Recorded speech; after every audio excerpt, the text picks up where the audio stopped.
A symbol.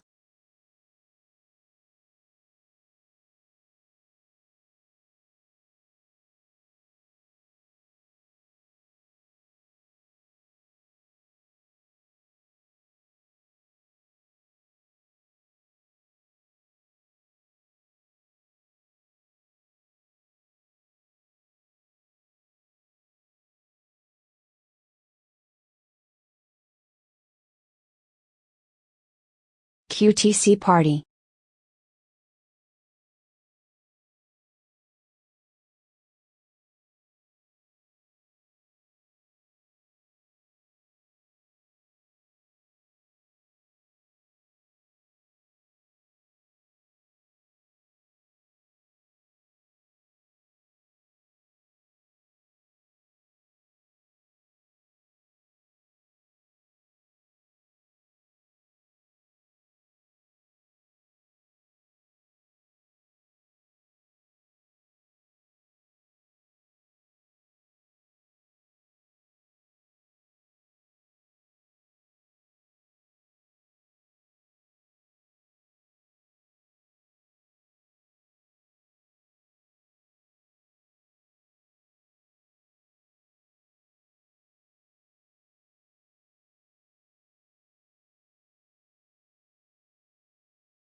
I love this song. Wide time, wide time, wide time.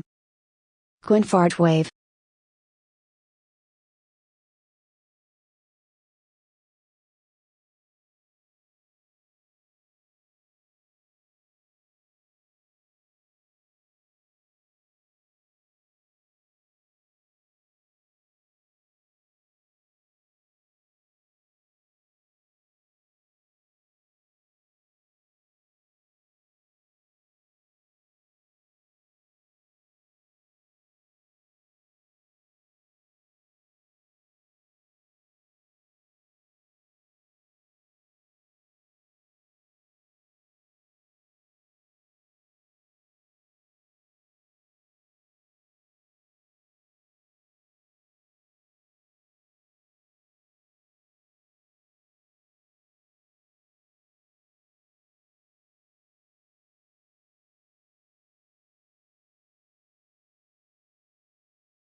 How is the new stream mascot doing, Caroline? Lol.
Ray bum, ray bum, ray bum.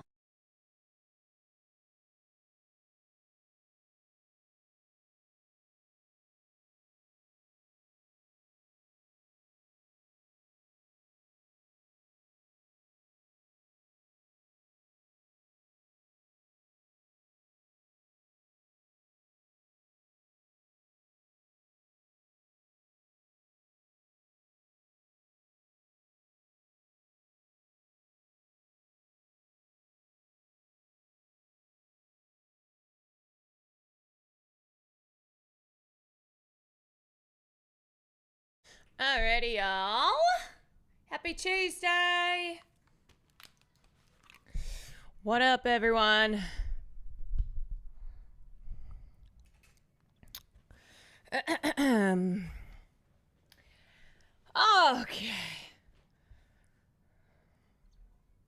All right. It's Tuesday, boys. It is. What the fuck are these perfect places? I don't know. The library. Ashley, thank you for the 33 months. Talia, thank you for the 18 months. Steph, thank you for the 30 months. Zeronograph, thank you for the 33 months. Nutty Kiwis, thank you for the 6 months. Whoa, it's me. Thank you for the 10 months. Sequin, thank you for the 35 months. Alrighty, folks. Nerd. I need it to be Saturday already. Well, all you have to do is wait 4 more days. And then it'll be Saturday. All right. How are we? How are things? Okay, Browse. I'm gonna be so for real. I almost did not go live. I wasn't exactly feeling it. Hello? God damn it. I have got to not click links in the beginning without checking to see if my volume is on full blast. Goodness. Goodness gracious. Criminy. I made the Club Chalamet PowerPoint for last week's Fear and bonus app. You'd be proud of it. You know, I think there's a handful of us who have informed about half the world to the existence of Club Chalamet. And I'm one of those people. Oops. You know what? That's my legacy. Like thinking about what I have left behind in this world. If I were to die tomorrow, it'd be that a lot of people know about Club Chalamet because of me. I'm wearing a pet parent hat and the pet is a new spider. Yes, this is true. Will went and got a terrarium today at the pet store, and it's crazy because he's arachnophobic, but now is keeping ScarJo as a pet. I don't know. Just okay. Thank you for the 3 months. I'm like, is this like some way to conquer your fears? I don't know. He's a thrill seeker? Yeah, I don't know. So ScarJo, BBW, she's still here. She's still in the family. I tried to explain to my mom who Trish Paytas is and why people think Ozzy Osbourne has to be reincarnated as a baby. Not sure she quite got it. Your mom is probably concerned about your mental health. Listen, Mom, okay. So every time Trish Paytas has a baby, somebody of note dies. And so Trish's baby this time has been reincarnated as Ozzy Osbourne, aka the Prince of Darkness. I don't make the rules. This is just how it goes. It's science, I think. Welcome to the world, Aquaman, Ozzy Osbourne. Okay, wait. Also, I thought when I saw the announcement of Trish Paytas' baby, I was like, I thought she literally just had a baby. I was having like a weird mind thing today where I went, I could have sworn to God, like 2 months ago, she had a baby. I don't know. She did. I'm like, am I Elliot from Mr. Robot? I've lost time? Well, no, I hope that's not the case. If you know, you know. But I promise, I swear she just had a baby. And then I saw that she had a baby again today. Her second kid was the Pope reincarnated.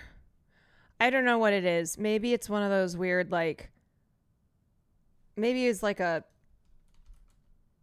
Streisand effect thing. I don't know. That doesn't make any sense. That doesn't make sense. Zyron Blue, thank you for the 34 months. Sounds like you're past season 1 of Mr. Robot now. I really like the finale of that one. Yeah, I'm almost done with season 4.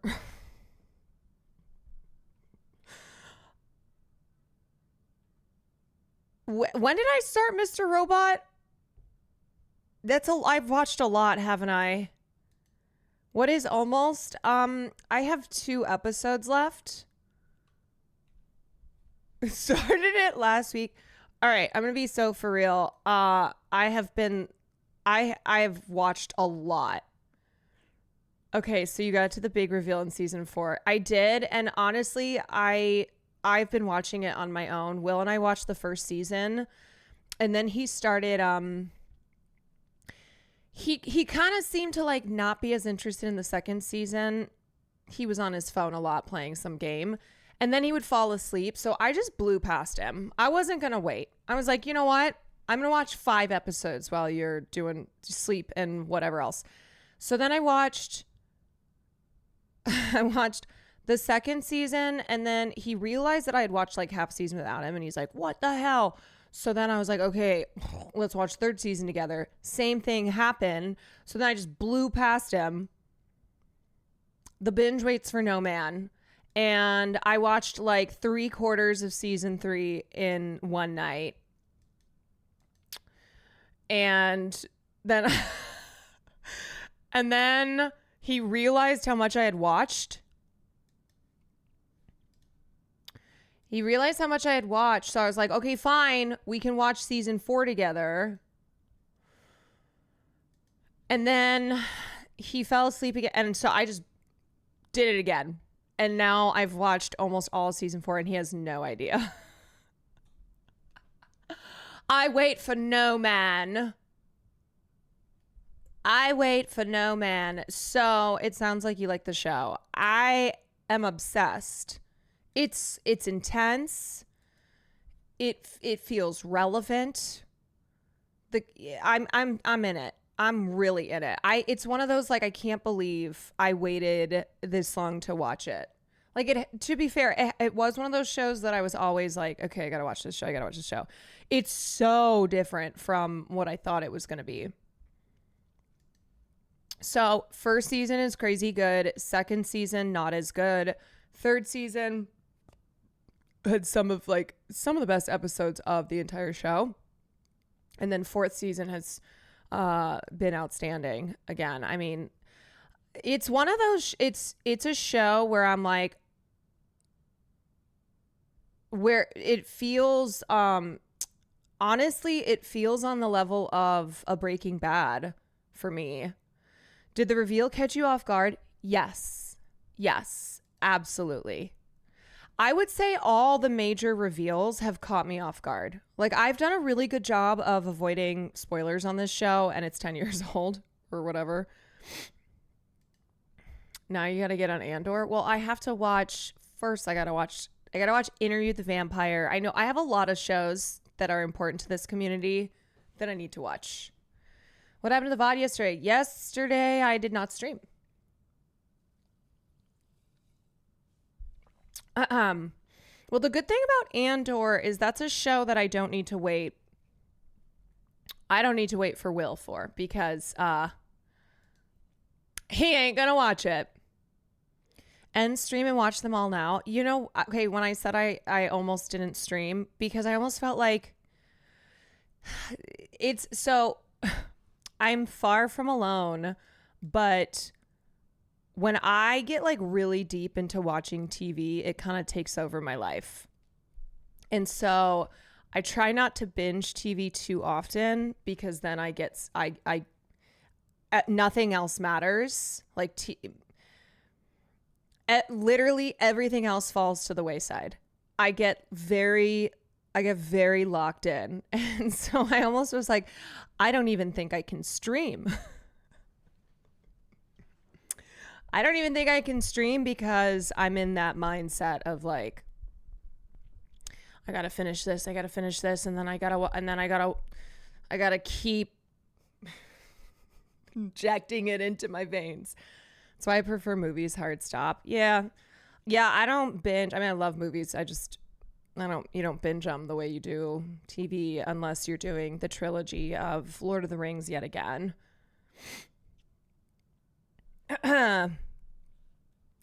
There's so much to get through. Yeah, I mean, that's why it's nice with a show like Mr. Robot because it's 4 seasons, right? There is an end point. It's not one of those, okay, I'm going to start this show and there's 20 seasons. Was the new season of The Bear good? I gotta be honest, I've kind of fallen off of The Bear.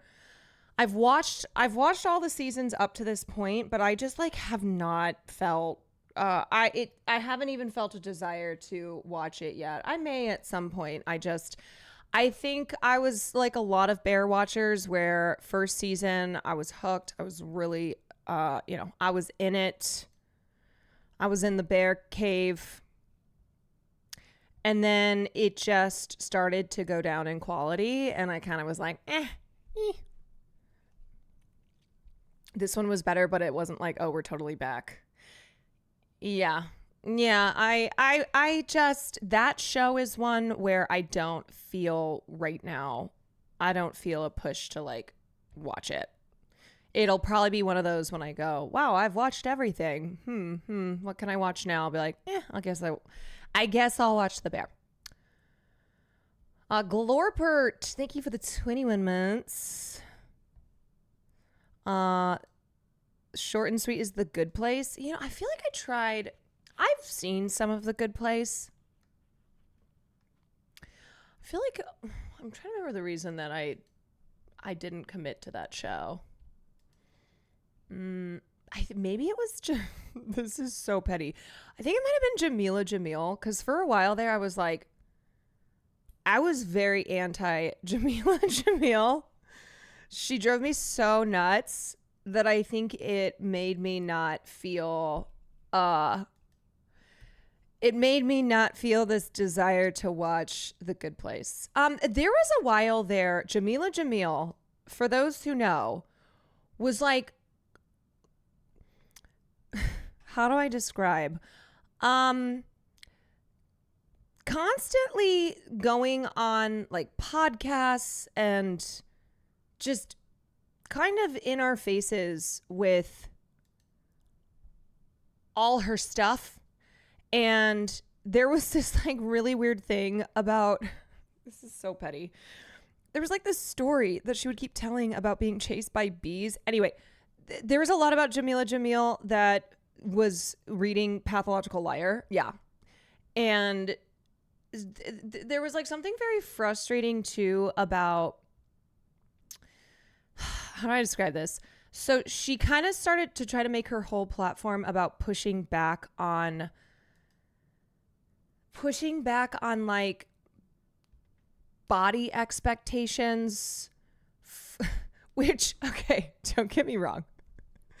Yeah. Oh, Sam's quote there, I've had beef with her since Activia. You'll have to watch the podcast to find out more. Okay. Like Jamila is this very gorgeous, very, very skinny, very wealthy celebrity. And she would say things that felt out of touch, but in a way where she was presenting it as if she was like super based and kind of the purveyor of truths. like, remember the thing? So people would be like, girl, I love your skincare. You know, what's your routine? And she just couldn't be normal. She would go on this rant about how, like, yes, she has beautiful skin and she's beautiful. And it's because she's rich. And it's something that, like, most people won't have, won't be able to access. It was she had a lot of, like, oh, that's not what I meant moments. Yeah. And so I think she just was this celebrity who, she wasn't problematic in the way that when you think of, I don't know,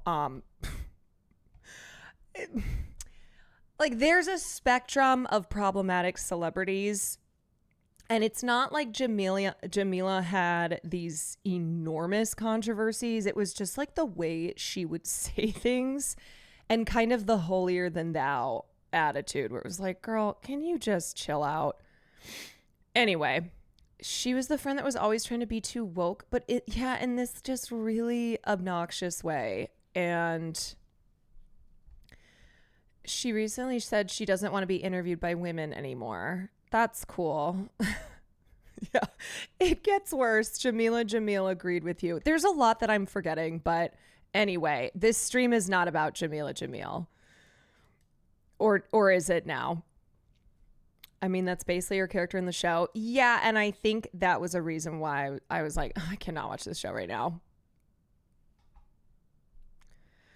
When will you be Foosley's next haircut customer? I already got my haircut by Sam. I'm good. For a while. Yeah, no thanks. We're not done. No, thank you. We didn't come out exactly what we wanted, so we're adding another layer of bleach because we want it to be like banana peel yellow, and then we're gonna tone it, and it's gonna be like white and black. Jody, you never lied to me in your life. How is it? It's kind of like if balding were a hairstyle. Oh shit. That sounds bad, but like, why? Like, that's not like it could like. why does that look like a kindergartner's art project? Ain't no way. I am not. No way. I don't think Leslie would do that to me, but you never know either. I'm sorry to say I can't trust her.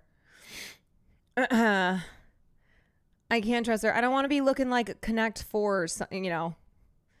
I don't want there to be a like on my head you could just play a game. You could be the one where her true talent is realized. I don't know. Am I her muse? Josh Softy is my muse. When are you guys playing Peak again? Those streams were so good. I mean, I'd be down for Peak again. I don't know. I don't know when. I don't know. But I would be down to play it again. J Dre's, thank you for the 6 months. Honey Lease, thank you for the tier 1. Pomi, thank you for the 9 months. I would tier 3 sub if you let her shave your head. Why do you guys want me to do V for Vendetta? Okay, I do not have Natalie Portman's cheekbones. Why are you my biggest ops?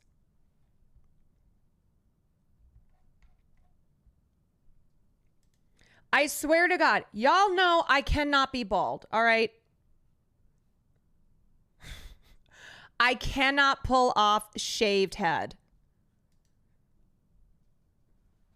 I know what I can rock, and it ain't the Northern Lion.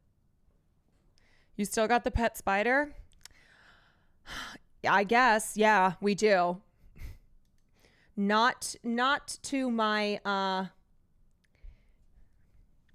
it's not what I want, but yes, we do.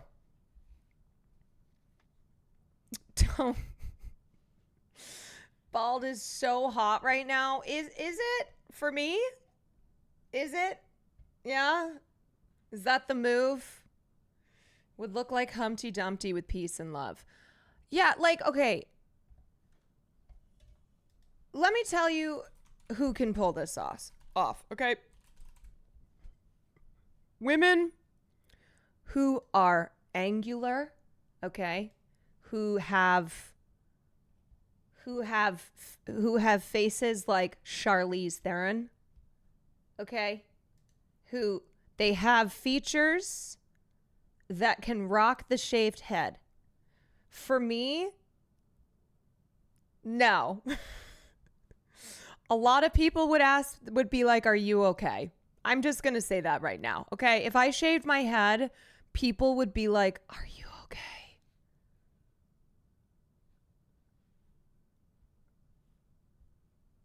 Are you good? They would be like fundraising for me. All right. Is what I'm going to say. Okay. Cutie Def Can. You know what? You guys should pressure Cutie to shave her head. How about that? If Cutie shaves her head, I'll consider it. I will consider it. Yeah. You would look like Sinead O'Connor. That's very kind, but absolutely not true.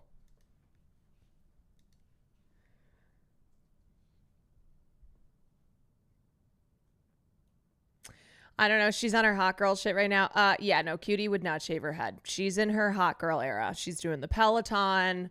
She's getting facials. She's you know, she's doing hot girl summer. 10K sub goal? Hell no. Besides, 10K sub goal is join the LAPD. Get on the inside.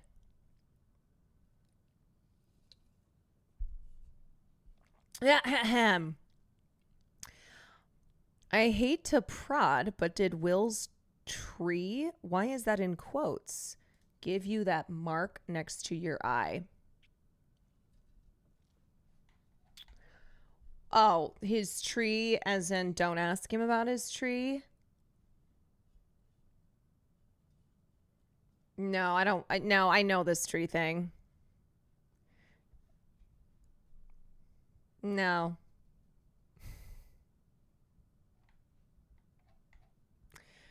Okay. You know what? We're going to watch this. Living human being who is currently alive. My first claim is that I don't think I should be murdered. Basically every Jubilee video. You know, we're in hell, ain't we? Ain't we, everybody? Hello. Okay, I'm going to talk really fast in order to make a half-baked point and just hope you don't call me out on it. Does it really matter if I kill you? Secondly, hold on. Please don't interrupt me. I have a family. Do you have a family? Answer the question. Yes, it matters if you murder me. To you? Can I just say, I've seen people be like, you know what? I'm pushing back on the idea that we shouldn't have these Jubilee videos because it's good for young men to like see these viewpoints and realize that they don't want to be a part of it. No, I think Jubilee should die. I don't give a fuck. Kill it with fire. Die. But to anyone else?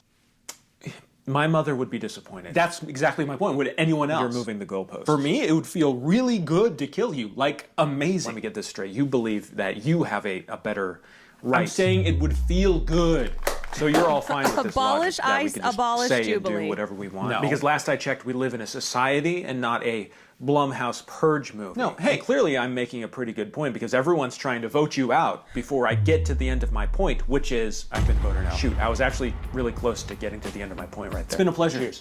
My second claim is, please don't kill me. Please, oh God, please, please, please. I always feel weird about these videos because Jubilee is my name. I'm sorry, you have to change your name. You have to. All it does is serve to normalize extremist right-wing positions. What Jubilee does is it takes the most vile fucking people from the deepest, darkest, cretinous corners of the internet and is like, hey, you want a massive platform to say to be like, ha ha ha, yeah, I'm a fascist.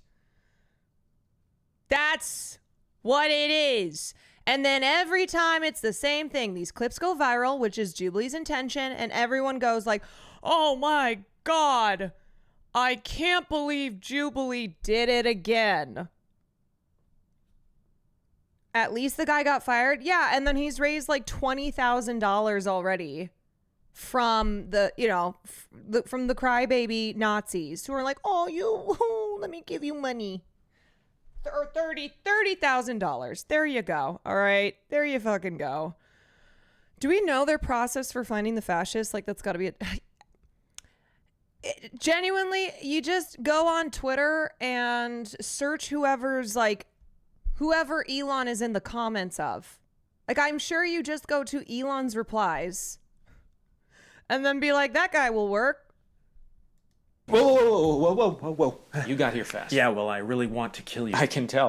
First off, Okay, let me finish this because at least he's funny. I believe in respect. I show respect to everyone, no matter who you are. I believe we're better as a society when we respect one another. No, I appreciate that. Here's why I'm going to kill you. Is that a threat? It is just a statement. Where do you find these people, man? I'm just stating things, and you're being really divisive. Okay. Your car is parked, 30 yards from the door over here. Do you really think you can outrun all 20 of us and get to your car in time? I mean, one of us is gonna kill you. I mean, if not me, one of these other people. No, we're not arguing if it will happen. We're arguing if it should happen. I think so. Please don't kill me. I have so much to live for. The only Jubilee I will watch now is like a man carrying thing video mocking how every Jubilee video is. Actually illegal as well, and I'm calling the Firewall, cops thank you right for the now. gift. I got voted out. Shoot, I was really close to calling them too. Nice chatting. Cheers. My final claim is no, please help me, this is a trap. Hello. I actually agree with your earlier point that you do have a lot to live for. You have a wife, you have kids. Thank you. Yes. I just don't care. Okay. I'm still gonna kill you. What about the 2019 NASA research paper that claims 99.9% of people don't want to be murdered? Okay, what about the research that says I don't care? What are your sources for that? you know what? He makes some it good sounds like you're points. forfeiting your argument. Okay, but it doesn't matter because we're all gonna kill you. Okay, yeah, really solid argument. Well, I was really impressed with the skill of some of these debaters, you know. Whatever you think of their arguments, I think that they have a lot of passion, they have a lot of drive, and I hope we were able to find some common ground. Hello? Is this part of the video or the exit strategy? Anyone? Hello? Okay. I mean, we had this whole conversation the last Jubilee round when it was Sam Cedar versus 20 Nazis. And we talked about how Jubilee needs to die. Like, then by we, I said me. I mean, me. That's what I think. There's no logical debate to be had here. There's no reasoning, okay? You know what should happen to Nazis?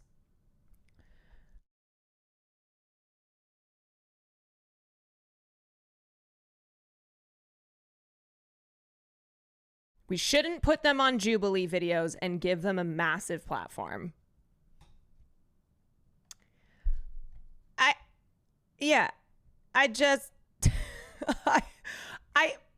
It's the same. We're having the same conversation. I feel like everything is so circular. It's just so circular. We're all just living in, we're on a merry-go-round, and it just keeps going like this. And we have to jump off. We got to get off it.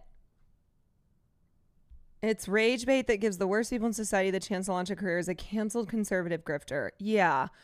And people will be like, well, there's always at least one person who sees that and is probably like, you know what? That does seem kind of crazy for me. It's like, yeah, it is. But do we need to keep finding these freaks? I mean, these literal cartoon characters, and then putting them in a Jubilee video. And the thing is then it's like the same ones who will pop up. Okay, they find one who they're like, oh, that guy's an extra freak, so let's put him in another video. Even Dr. Mike said his time talking to the anti-vaxxers is a waste of time. He's so dedicated to healthcare and helping people. It is a waste of time. It's a complete waste of time. It's just, let's have the most evil people say just the most blank, just point blank evil shit. And then clips go viral, and then everyone's like, oh my God, look at how evil these people are. Or whatever. Others who are like, hell yeah. Love it. Sam said they did the same thing to him and Mehdi, saying they'd be debating Republicans and conservatives, then oops, all literal Nazis. Because that is Jubilee's MO now. Jubilee is just like, let's take one person who's like reasonable and smart and normal and put him up against a bunch of Nazis. It's just Nazi clip farming. That's what it is. Oh my God. This one was particularly gross where they just went, "You're brown and we hate you." Yeah, it's vile. It's so vile. And then, you know, the CEO of Jubilee sitting back and being like, "Yes, we have certainly accomplished radical empathy here. Thank you, folks. On to the next one." Where this time it's not 20 Nazis, it's 50. They quite literally, by policy, don't distinguish between conservatives and Nazis or liberals and leftists. Yeah, no, because Jubilee is not, there's no genuine interest in fostering any type of productive conversation. It's not. It's you know what it is? It's like the worst. It's the worst aspects of the whole debate pervertry to its most extreme. Jubilee should do a video where it's one fascist versus 20 World War II veterans. They give the veterans guns and see if the fascists can convince the veterans not to shoot them by defending their tweets. Yeah, and you know what? Jubilee makes so much money off this. They make so much money because their videos they don't get demonetized, right? Because they present it as, well, we aren't saying these things. We just provide the space for these debates, for these conversations to be happening. You know, we're not endorsing these Nazi viewpoints. Literally millions of views on the first day. Yeah. It's just dog shit slop at its laziest form. I hate it so much. I looked at Jubilee with suspicion ever since their founder made a video for a Christian camp I went to, which was probably run by a Korean cult. Yeah, I think it's safe to assume that the Jubilee CEO absolutely is... his ideology is to the right, but also he could just be one of those, I don't know, greedy fucks whose ideology is just money. He just is all about the green. I refuse to watch any clips. I've just seen stills of this guy from a black and white 1920s film. I mean, look at this guy. Look at him. He looks like a villain in a cartoon. Where there would be like a ridiculously large like hammer that would boink him over the head. This is obviously a real person, but also this guy is like not real. And that's the other thing too, is like, look, yes, has been a very troubling trend towards fascist ideology, towards supporting candidates who are fascist, primarily in the rhetoric and actions around immigrants being used as scapegoats, not just here in the United States, but across Europe, the rise of fascism, far-right ideology in Europe. But also this guy, this is a Twitter guy. Do you know what I mean by that? Like, this guy is real, but not real. How else do I explain it? Luigi. Yeah, put this guy up against Luigi. 1920s gangster who's an Iranian monarchist. Oh, good God. Lord. When I say I don't fuck with Iranian monarchists, remember they look like this. It's this guy, okay? Look at his little pins and his tie and his stupid mustache and his stupid hat. He's a wacky racist throwaway character. Yeah, this genuinely feels like just a guy cooked up in a lab to be, you know what I mean? Like if this type of guy were written if this were a character in a TV show, you'd be like, oh my God, bad writing. Unless it was supposed to be satire. Like it was supposed to be someone who is just comically evil. It's giving anime villain. And then of course because again, we're in hell, we had the Nelk boys. The Nelk boys, who, can I just say, this guy, he just looks like a bozo. Especially the one on the right. I don't even know their names.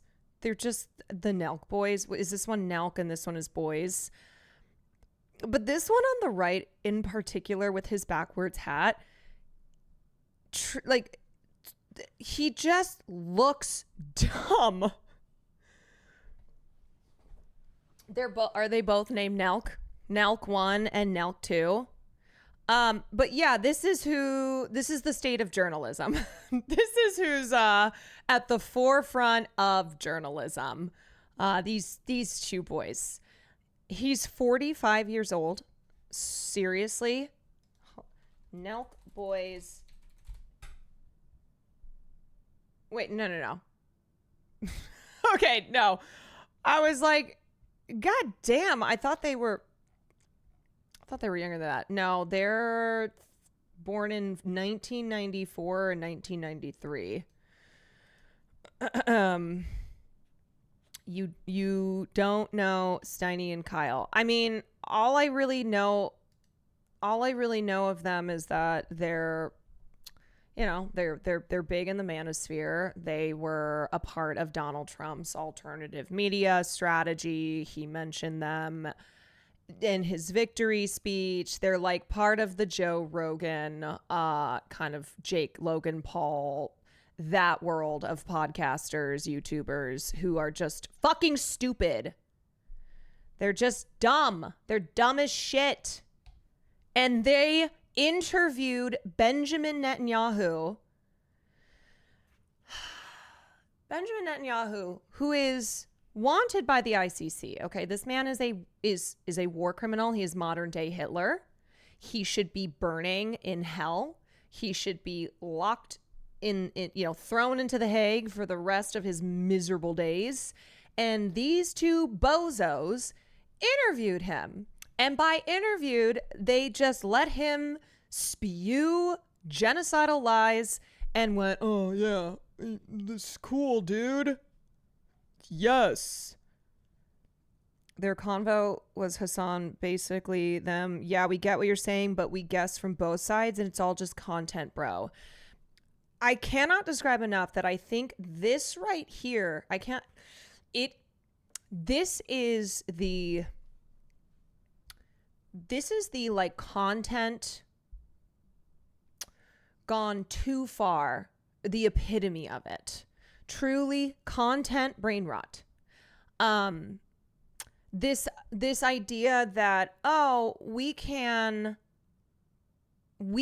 just platform whoever because we'll have anybody on.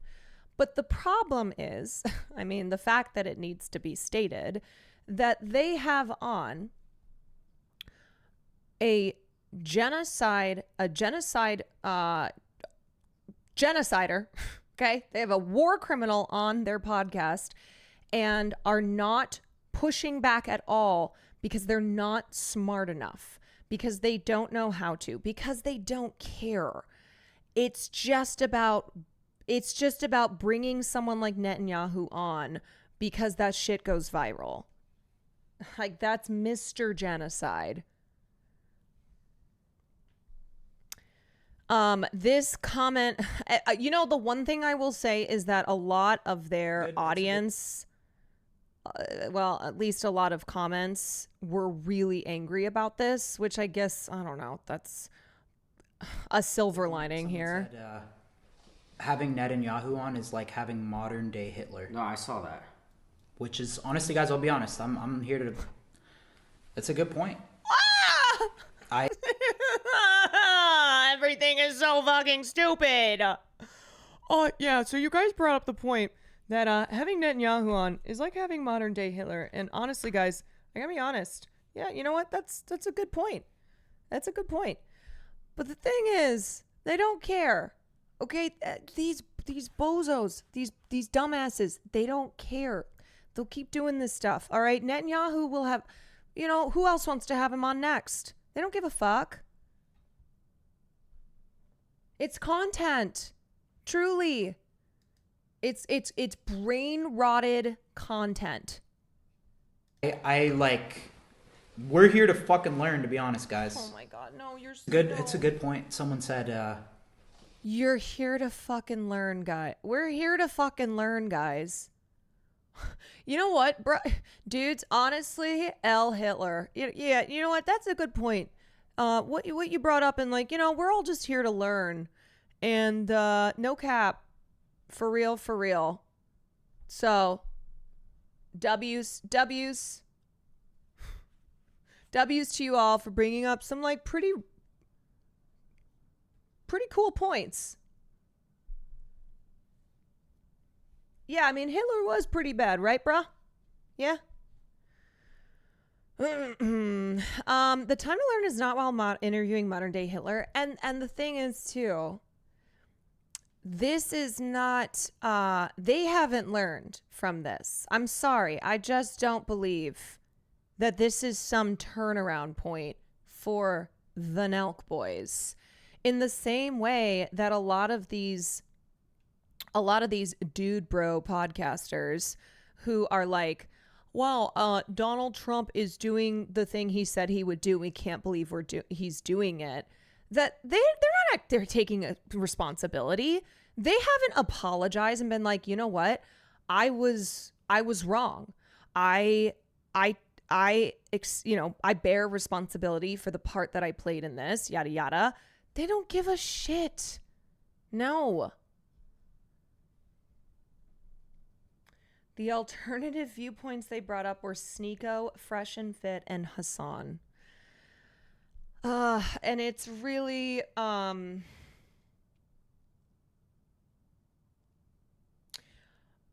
don't know how you get these individual content creators who have massive platforms and we've reached a point in our culture where these dudes sit down with someone such as Netanyahu. I don't know how you get these people to take individual responsibility because they don't care, and because ultimately this stuff always goes viral. People are talking about it. Content is king, zero shame. They position Nick Fuentes as the opposite of Netanyahu. Nick Fuentes is a Nazi. He is a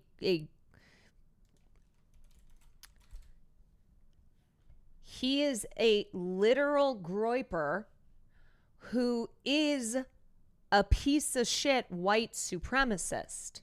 So what world are we living in when it's like Nick Fuentes versus Benjamin Netanyahu? Yeah, two different flavors of Hitler.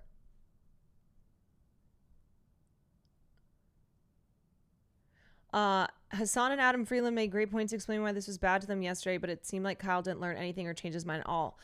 Because they don't care. I know I'm coming across as very cynical, but I genuinely don't think the Nelk boys, any of these fucking assholes, care. I think that was just PR, truly. I think that's we talked to Hassan, see? We talked to Netanyahu, but we also talked to Hassan. They both cited they said they were neutral on World War II.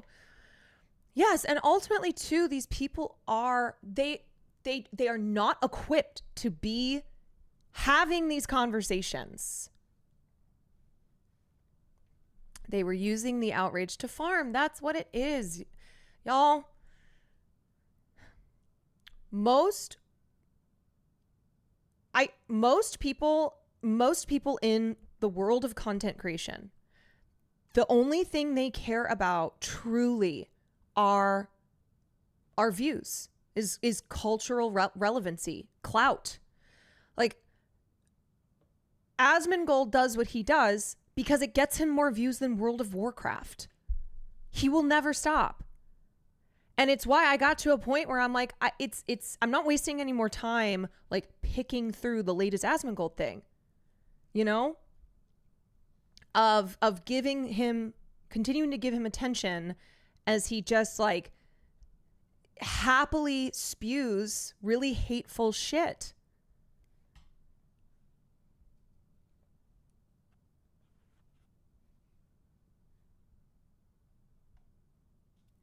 It's difficult to get a man to understand something when his salary depends on his not understanding it. Yeah.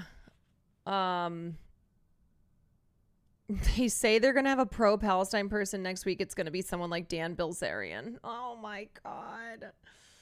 Oh, that guy is such a weirdo. He's awful. He's so awful.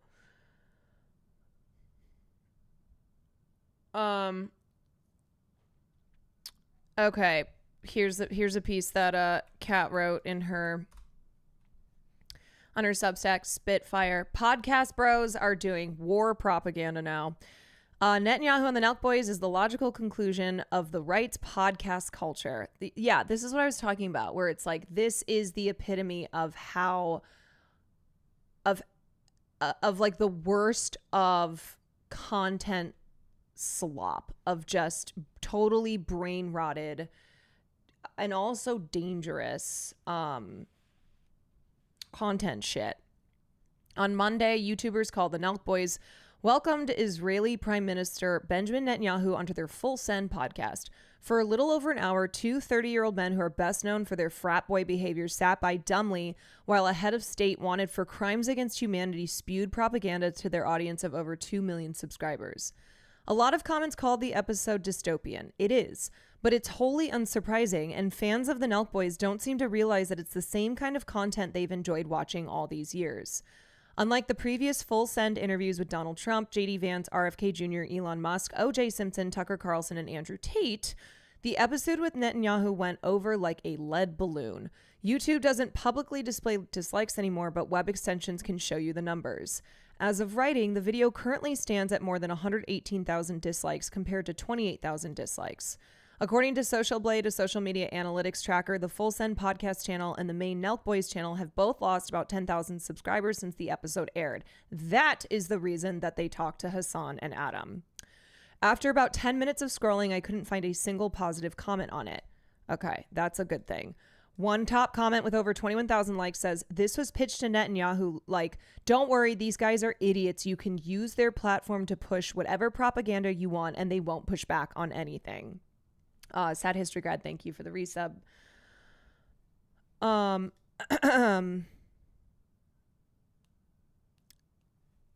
The a few hours ago were 20K to, wait, hold on a second.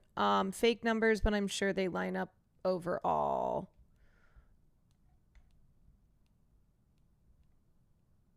The dislike numbers are wrong, by the way. It's based on extrapolation from dislike data from extension users.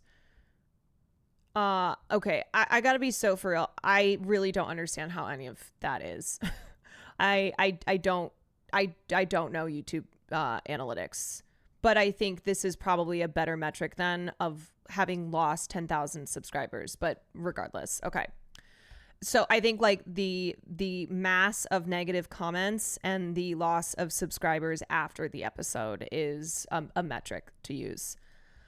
The Nelk Boys quickly spun into crisis PR mode, addressing the fallout in a live stream where hosts Kyle Forgerd and Aaron Steinberg agreed with a comment that said interviewing Netanyahu was like having modern day Hitler on.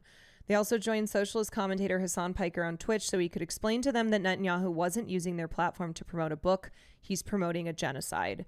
This rankled Steinberg, who argued that they had previously platformed people like Simpson and Tate on their podcast without receiving the same backlash, which is awful. Like, that's horrible that they're not receiving the same backlash for platforming someone like Andrew Tate, and also an insane response to be like, well, we had Andrew Tate on. We had Andrew Tate. However, and like Andrew Tate is horrible, okay? Like he is, I'll be lighting one when he croaks, but he's not Benjamin Netanyahu. And so I think they also didn't expect their audience, who of course is primed to love misogynists and sex criminals like Andrew Tate.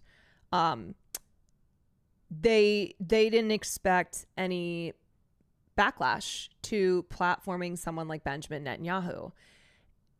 And it's because they look at him as like, oh, he's just another controversial figure, right? Where they're like, oh, a lot of people hate this guy, but our audience loves when we have guests like this on, because they don't fucking understand they know nothing. When Netanyahu was on the Full Send podcast, or what Netanyahu was doing in the Full Send podcast is exactly what Trump previously did on the Full Send podcast to help him get reelected president. It's exactly what Simpson and Tate were doing there too. The Nelk Boys, whether they're cognizant of it or not, are running a reputation, rehabilitation, and management clinic for the worst of humanity, and many of their listeners only started to care yesterday. The Nelk Boys and their audience are one slice of the sprawling YouTube ecosystem of pro-Trump podcast bros. They host pseudo-journalistic interviews that give their subjects a soapbox to preach whatever their agenda is for an hour or more. So remember before when I was screaming about content creators calling themselves journalists now, and how a lot of bad people in politics, in, industries that typically in worlds where typically they in the past would go to like legacy media outlets, are now seeing the advantage of going on these podcasts, of having absolutely no fucking pushback and being exposed to millions of viewers. So I mentioned this before, but in the context of how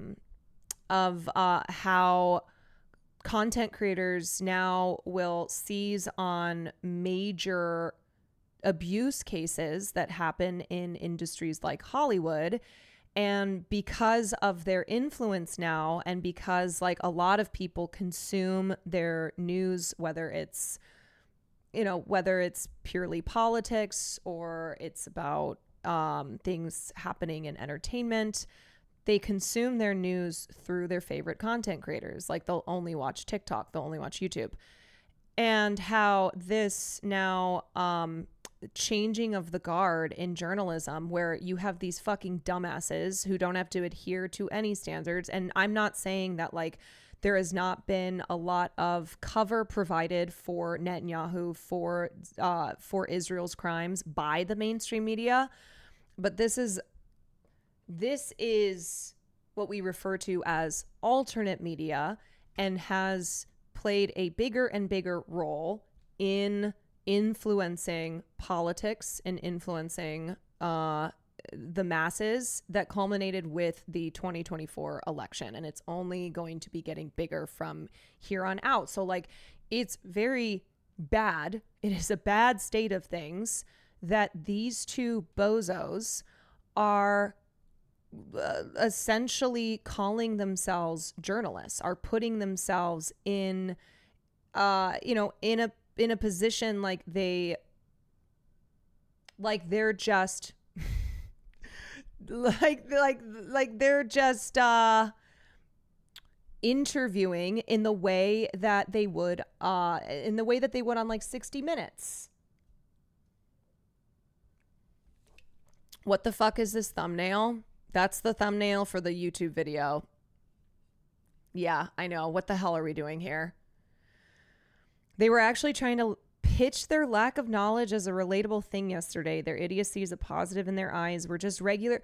Yes, but this is the shtick of all these guys, of Theo Vaughn, of Rogan, of the Nelk Boys, where they just go, we're not explicitly committed to a political party. Like, we are free thinkers. We are just a couple of regular we're just regular guys, apolitical, regular dudes who are asking questions. That is what Rogan is the number one at, as presenting himself as just a guy asking questions, right?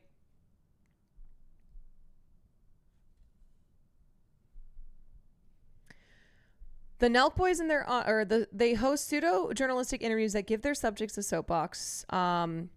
In February 2024, Media Matters published a compendium of the Nelk Boys pushing extreme misogynistic views alongside guests like Tate, performing racist and transphobic stunts, and hanging out with anti-Semitic influencers, including one who praised Adolf Hitler as a good guy. It shouldn't come as a surprise to the Nelk Boys that some of their former fans are now spinning anti-Semitic conspiracies about them on X. At the beginning of their episode with Netanyahu, Four Guard said they were not qualified and should not be doing this. Oh my God, then why the fuck? Why? I'm not claiming to be an expert on this issue or anything like that, but that's your get out of jail free card, is you just go, oh, I don't do politics. I'm not a political expert. It's the like too stupid to get in trouble for anything. I'm just a stupid guy. So you can't get mad at me because I'm telling you I'm stupid. Literally useful idiots. Before engaging in over an hour of back and forth about the issue with Netanyahu, another one of the Nelk Boys' questions was, which fast food establishment was Netanyahu's favorite? And you know what that does? That's called humanizing. That's called normalizing whoever it is you've brought on your podcast, where it's like, hey, so enough about the war crimes. What's your favorite fast food? You know, we're just a couple guys talking about Burger King. It's giving Fallon ruffling Trump's hair. Yeah, it's like, look, at the end of the day, we're just a couple guys. You know, we have things in common. Like, we both love cheeseburgers from Burger King.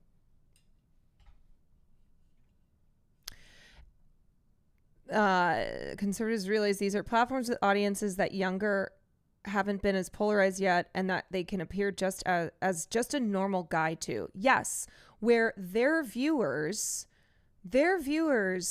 are also people who don't consider themselves to be a part of any established political party, that they may not say, you know, they may not claim loyalty to Republicans.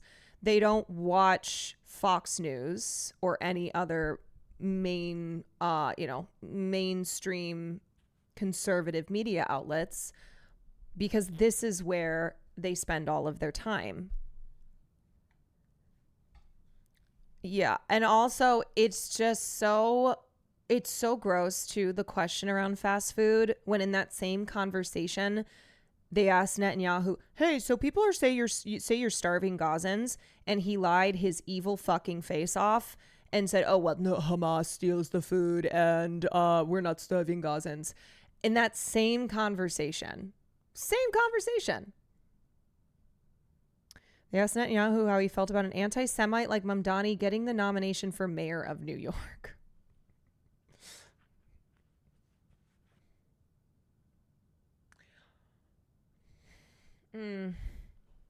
They're just neutral. Yeah. Certainly not any bias in that question. These bits were widely mocked, but this is exactly the same style these types of podcasters use with other heads of state who have wrought mass suffering, like Trump.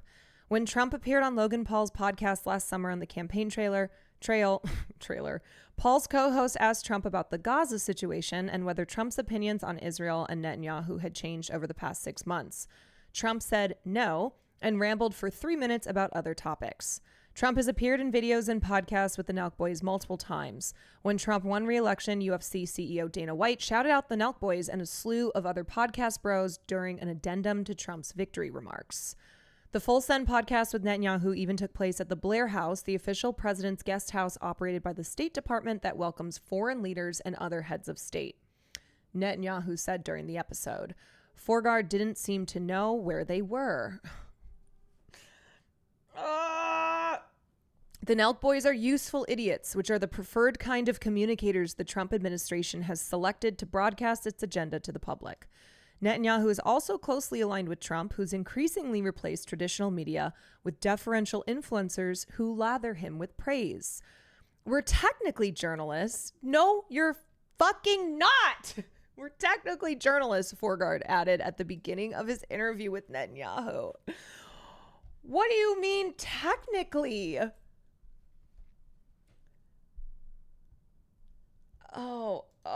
I just keep doing this. I just keep doing this. I'm something of a journalist myself. I am, Peter, I'm something of a journalist myself. Tragically, for millions of viewers, people like the Nelk Boys are replacing traditional forms of news media. More than half of Americans report getting at least some of their news from social media, and I have a strong suspicion that the numbers are actually higher. The viewership, profit, and access granted to new media, which includes people as self-admittedly dumb as the Nelk Boys, has skyrocketed compared to the bleak outlook for traditional news media. Getting news on social media isn't always a bad thing either. A lot of journalists have adapted to it, and creators can do journalism well. When it comes to coverage of Israel and Gaza, the legacy media has a strong bias in favor of Israel. Palestinian journalists on the ground in Gaza have used social media to share news and information in a way that traditional media gatekeepers don't allow. Footage of the genocide has dominated social media platforms for almost 2 years, causing an enormous sway in public online sentiment that helps explain why so many progressive and conservative influencers have broken from the parties to condemn Israel. A lot of creators and their audiences are genuinely horrified by the atrocities. Right now, Israel is starving Gazans to death by enforcing population-wide famine conditions. New photos of emaciated dead children were all over social media this weekend and have begun to appear in places like CNN broadcasts more frequently too. Forgard and Steinberg lack the empathy or the savviness that some of their influencer peers and former Full Send guests possess. They have not walked a tightrope of alignment with the systems that promote genocide while claiming to be against it. They don't understand why their audience is comfortable enabling someone like Trump or Tate, but not Netanyahu.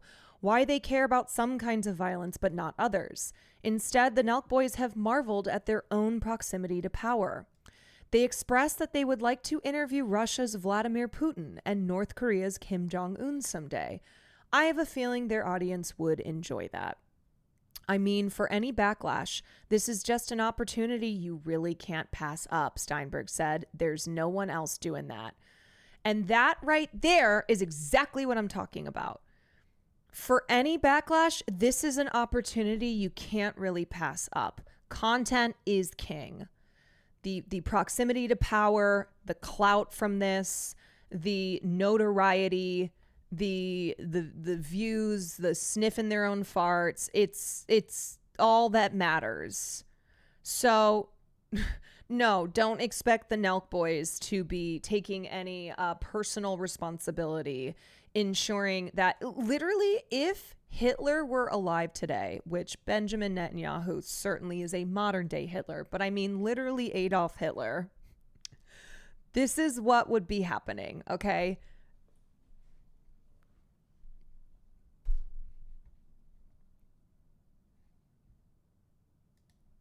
In 2019, SpaceX offered to buy summary, out all of the residents, saying that with new FAA safety regulations, it wasn't safe a classic to stay in the village. This letter that SpaceX sent out is more of a bully attack, a hostile takeover. But at the same time, SpaceX was moving. The guy with the hat, Kyle, was like, he's not alive, I expanding. can't say. Soon there were Airstream trailers lining the Yes, block. we and a know. new name for the street We that know was you once would. called Meme Street.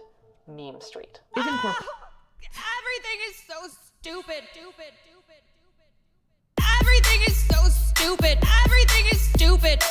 Everything is so stupid. So stupid. So stupid. Everything is so stupid. Everything is stupid. Everything is so stupid. So stupid. So stupid. Everything is so stupid. feel like you're on the crazy train for real. It does. It does. Honestly, it just makes me, I tweeted this, so I was like, I just feel homicidal rage. I want to die.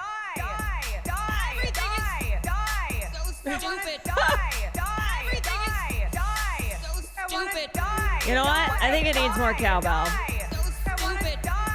I think it needs more cowbell. I will say, though, like, I do think it is important that the Nelk Boys audience, that their viewers did react so negatively to Netanyahu. Like, what that signals as far as the overall shift against Israel. Yeah, a little silver lining of it all, you know? And I think that goes to show, too, just how rotten Israel is. What they have been doing, you know? How unbelievably evil they have behaved is, like, to the point that you have people who watch the Nelk Boys who are, you know, excited when they see Andrew Tate as a guest, who, you know, have no problem with people like Donald Trump, but they draw the line with Netanyahu and with Israel's genocide of Palestinians.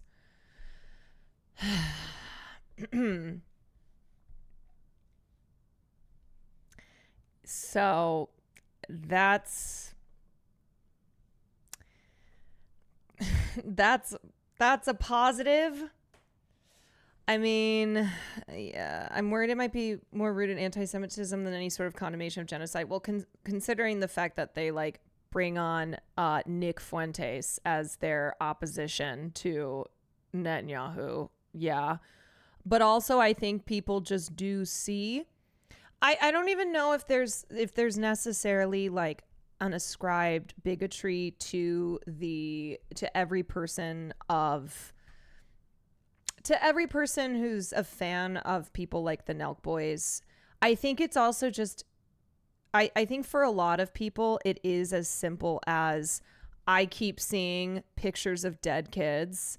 I keep hearing about Palestinians being starved to death, like being bombed and starved, and that makes me feel sick and sad. And I really think like for a lot of people it's as simple as that, where they don't know the almost 100 years of Israeli oppression towards Palestinians. You know, they don't know all the history, they don't know all the details. A lot of them they like don't understand what Zionism is still, or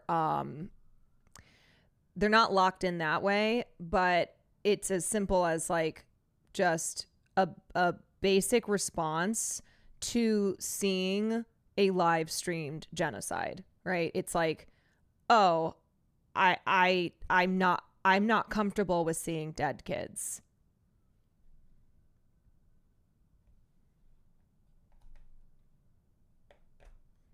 And one of them is Jewish too. Yeah, I mean, these bozos are like, they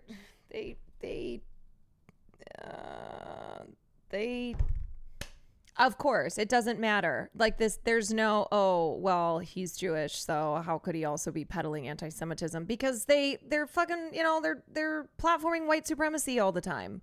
That's like the crazy thing that's so frustrating is how the white supremacy of it all, the anti-Semitism being rooted in white supremacy in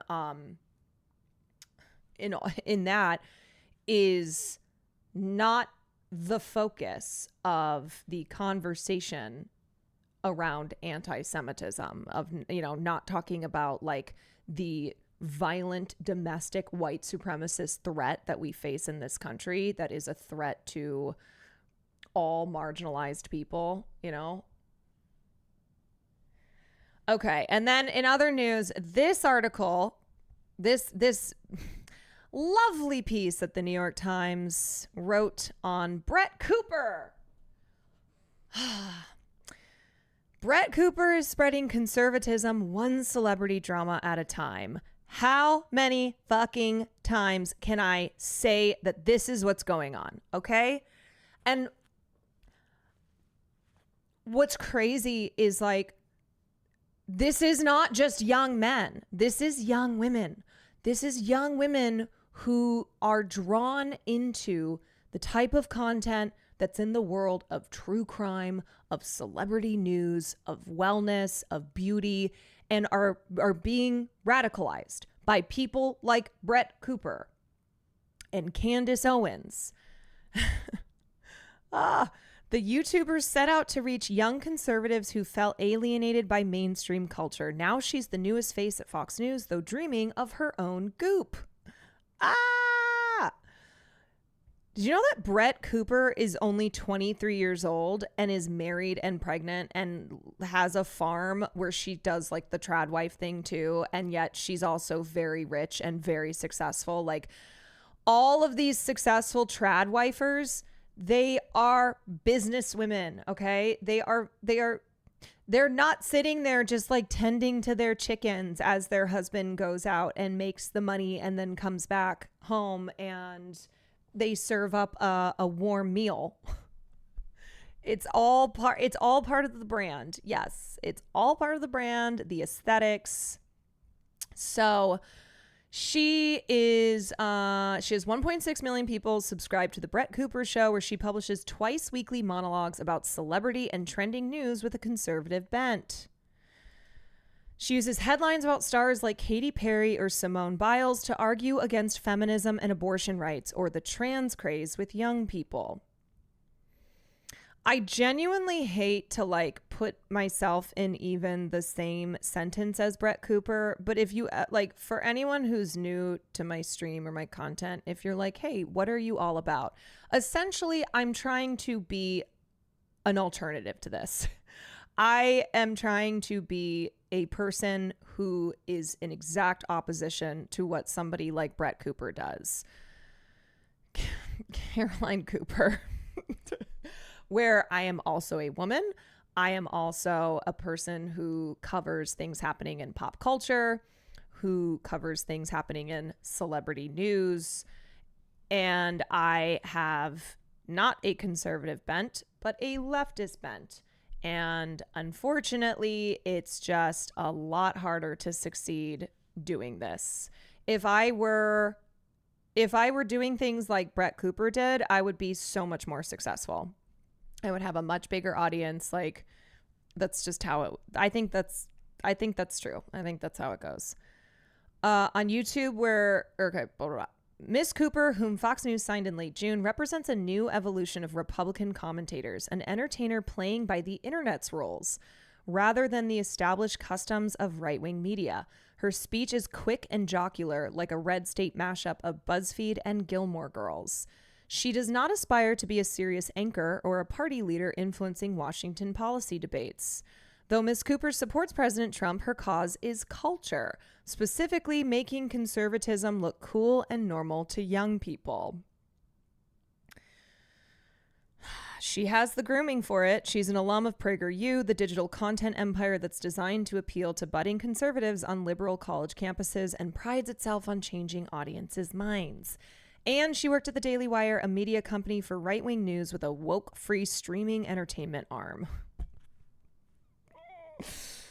Conservatives of the past, Ms. Cooper said in an interview, dismissed pop culture as irrelevant. So did liberals. They continue to do so. Same with leftists. Everybody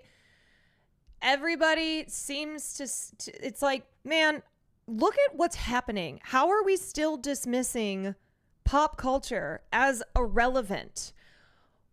What do you think the Nelk Boys are? What do you think the entire manosphere is? Like, do you think they sit there and talk about policy? No, that's not why they amassed these huge audiences. This is our real life, especially for young people. The majority of our lives aren't spent debating policy and debating political candidates. It's spent engaging with social media, and that's where we learn values. Anonymous gifter, thank you so much for the 5 gifted subs. Manchi, thank you for the prime. It's astounding how meteoric her rise has been because she was smart, because she knew what to dig her feet into. It's the same thing that Candace did, and they openly will talk about how they have only grown exponentially from making this shift over to being like pop culture commentators. That before, you know, they had sizable audiences when they were doing mostly like political commentary, but by kind of more disguising their politics via the vehicle of what's happening in the world of celebrities, you know, talking about movies and stuff like that, that they have only reached a wider audience, because this is what the masses are interested in. This is how they consume, you know, the kinds of stuff they consume, and then how their politics are being formed. It's through culture. And they're good at it. Like, I will say that they're good at this.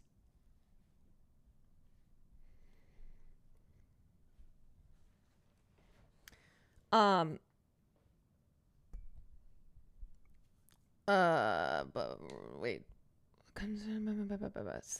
She's also far more likable than most of the other right-wing commentators and influencers I've seen. She's, like I said, she's good. She's good at what she does. Miss Cooper's peers include Candace Owens and Jessica Reed Krause, creators who lean right but have drawn female fans across the ideological spectrum through exhaustive analysis of celebrity, courtroom, or political drama, such as Blake Lively versus Justin Baldoni on Miss Owens' podcast, or Johnny Depp versus Amber Heard in Miss Krause's newsletter. Her supporters include conservative media figures with political persecution narratives. Gina Carano, the Disney actor fired over social media posts comparing the act of hating someone for their political views to Nazi incitement of hatred of Jews. Or Riley Gaines, a college swimmer who has lobbied against allowing trans women to compete in the sport alongside other women. Also came in 5th place. Never forget that. But even stars on the left have shown respect for Miss Cooper's approach, while Hassan Piker, a progressive streamer, has accused her. This is like New York Times making sure to get in a little like, they're introducing Hassan by being like, yeah, he accused her of copying his own internet-y cadence. He has complimented her decent job at covering apolitical topics with a sometimes subtle, sometimes not so subtle right-wing tilt. To be clear, Hassan did not speak to the New York Times for this piece. Okay, this is them pulling from clips of his. Like, this is them, you know, going on the internet and trying to find, finding Hassan speaking on Brett Cooper. Mr. Piker has a massive audience too, with nearly 3 million followers on Twitch. You know what I would say too? It's not that the topics are apolitical. It's that they frame them as apolitical. It's the same way that Asmongold calls himself apolitical. That his supporters, his fans online will literally be like, oh, Asmongold doesn't do politics. And yet, anytime you click on his stream or anytime you see a clip of him, he's doing politics. But it's a disguise. It's like a way to just give yourself cover, you know? But like I am very clear about the fact that I am a leftist who a lot of my commentary and the things that I cover in my stream are in pop culture. But I never hide the fact that I'm a leftist and that I approach things through my leftist belief system, my ideology. Although I really should just be doing what these other assholes are doing, being like, no, I'm apolitical too. I'm just talking about what's going on with celebs. I'm just a pop culture girly.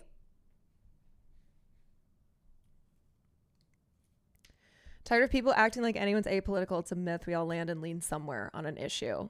Right. But this apolitical disguise is so effective. Yes, plausible deniability. And I'm not doing politics. This is just common sense stuff. Okay. This is just cultural stuff. All right. I'm speaking to our culture. These are our values. Yes. That's what it's about. It's like, these are our cultural values.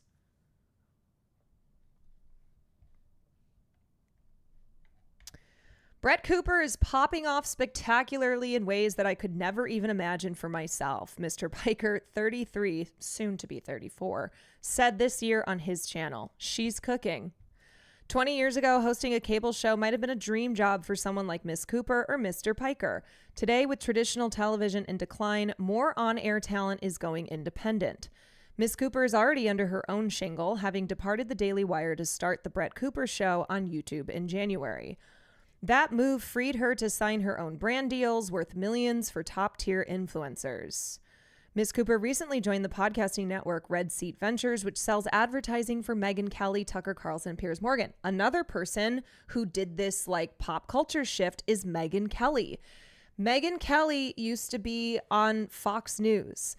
And then, of course, you know, there was like the whole thing with Roger Ailes. She left. She's now been on her independent ventures. And a lot of what she talks about are like major things happening in Hollywood. And she pushes all her bullshit, her really insidious right-wing ideology in the same exact way. This is also gross. Can I just point out too, this is so gross what the New York Times is doing, because they're making it out to be that Hassan is like, he just deeply admires Brett Cooper. That it's the New York Times, man. They're like, even Hassan Piker is praising her and being like, I wish I could be as famous as her.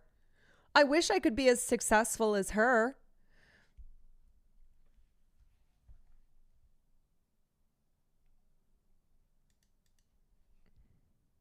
Okay, what's going on in here?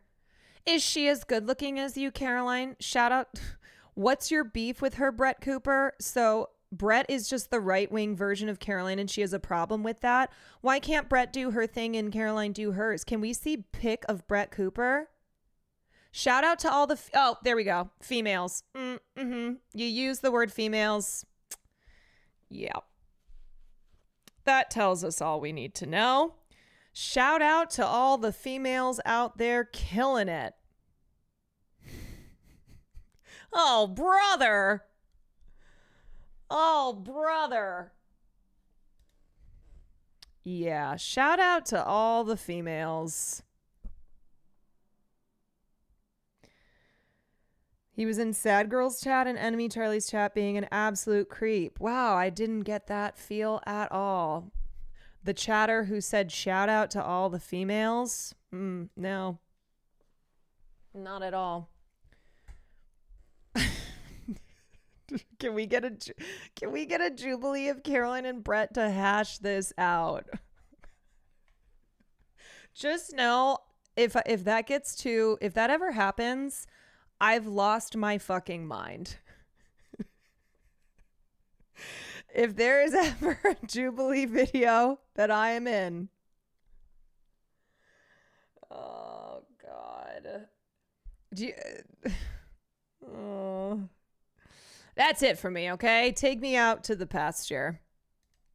Zio, thank you for the gifted to females. Just Clown Biz, thank you for the 3 months.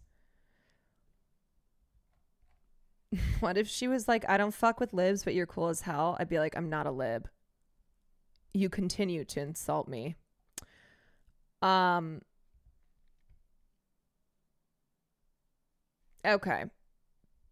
Anyway, so Megyn Kelly, blah, blah, blah, blah, blah. Going independent also allowed Cooper to widen her audience, reaching people who might be turned off by hard right media brands. She's not mean, said Maggie Richardson, a 32-year-old fan from Nashville who identifies as conservative but finds herself getting mad at the tone of mainstream conservative news. They're just always talking bad about Democrats and making fun of them, and I'm like, they're people too. Who is this person? There really are every type of person that you can imagine, where they're like, you know what? I don't fuck with mainstream conservative news. I don't fuck with Fox News because they're just always making fun of Democrats, which is why I like Brett Cooper, because she's nice. She's empathetic. Even when she is saying things that are, say, transphobic or misogynistic, she's really nice about it. Maggie is an empath, and so is Brett Cooper, and so am I. So what is Miss Cooper doing contributing to Fox News then, the most mainstream conservative outlet of all, where the average viewer is 69 and politically siloed? Let me tell you. Reason number 1, money. Reason number 2, access to the Fox News audience. Oh, a conservative child actor, because yeah, the actor to fascist pipeline remains strong, man. On a Saturday this spring, okay, I don't give a shit about her collecting ribeye steaks and flowers and her cute little life. But see all this too, the way that the New York Times is framing this is in making her, putting her in a really positive light. It's like, look at this lovely girl. Look at this lovely life that she has. Look at how relatable it is, you know? She's just going to the farmer's market. She's hanging out in her cute little floral dress. 4 or 5 times she was stopped in the crowd by women in athleisure sets and men in camo hats who spotted a minor celebrity amid the organic vegetables and beef tallow skincare products. Do you know? It does go to show you though how the making fun of these kind of things, you know, like the organic vegetables, like in the past, that was something that would have been like conservatives would have made fun of. You know what I mean? Where it's like, oh, these soy liberals with their beef tallow skincare and their organic vegetables. But now this is something that, oh, if you're if you're into wellness, right? Like you're into these kinds of things, this hippie stuff, then that doesn't have to mean that you're just a silly soy lib. Yeah, conservatives having blue hair and septum rings now too. Finally, equality.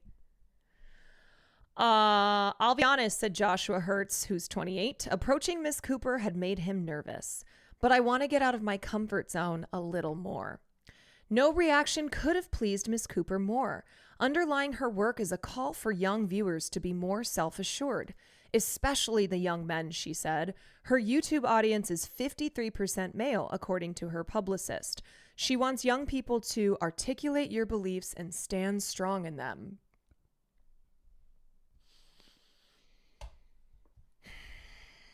She learned this as a teenager, she said, while coming into her political identity and realizing it did not align with those around her.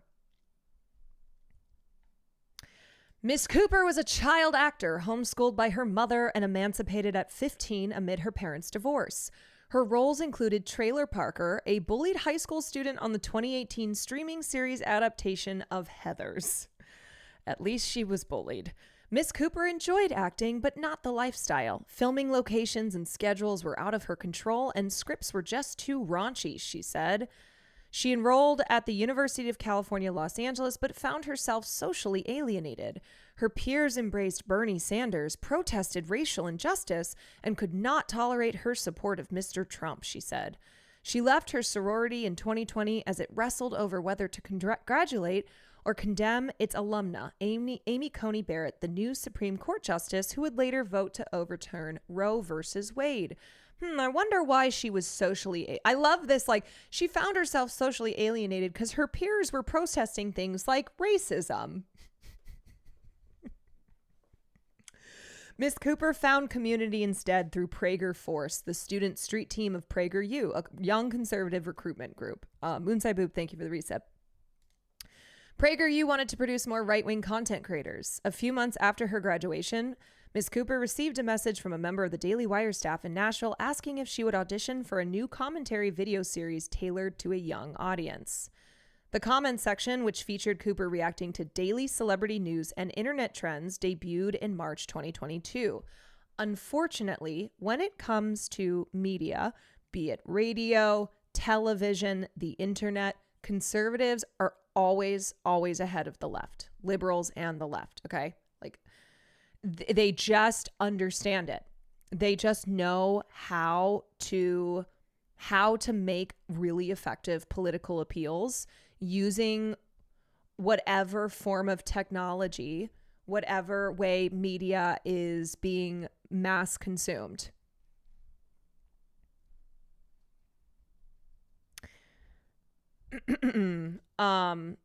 It became even bigger than we anticipated, said Kobe DeVito, then the Daily Wire's director of social video. Anonymous gifter, thank you so much for the 10 gifted subs.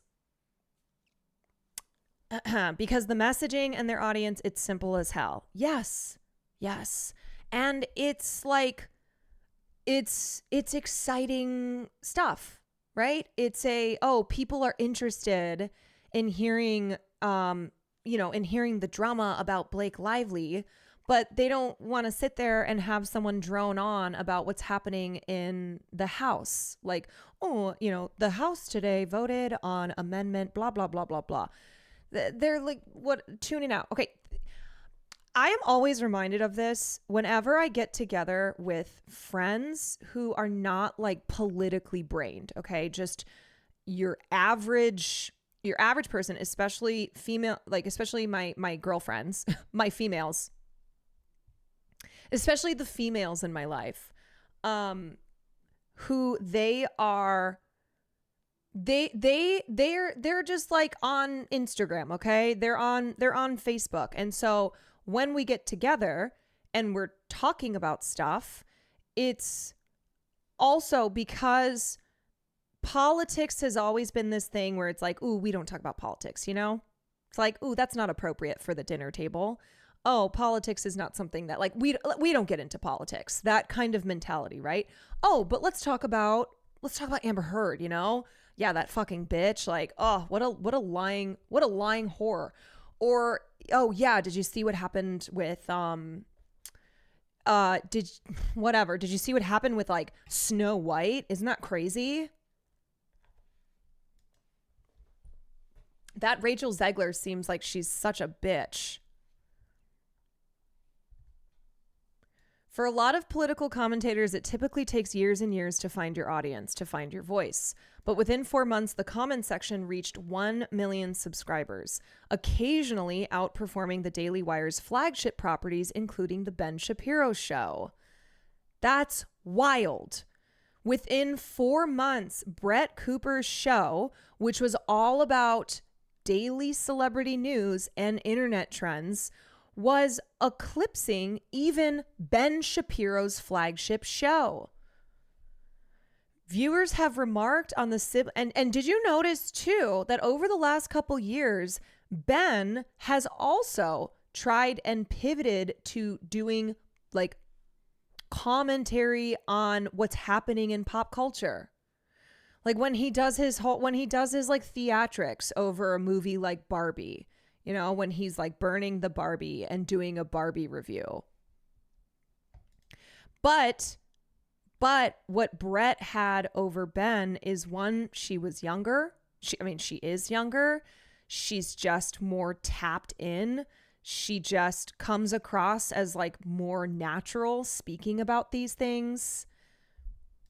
And for a lot of women too, you know, women are going to be more comfortable with someone like Brett Cooper saying things that are tinged with misogyny than a Ben Shapiro, right? Where it will be like, oh, well, she's saying it, so okay, then it's true. Like, I don't have to feel bad calling this woman a whore.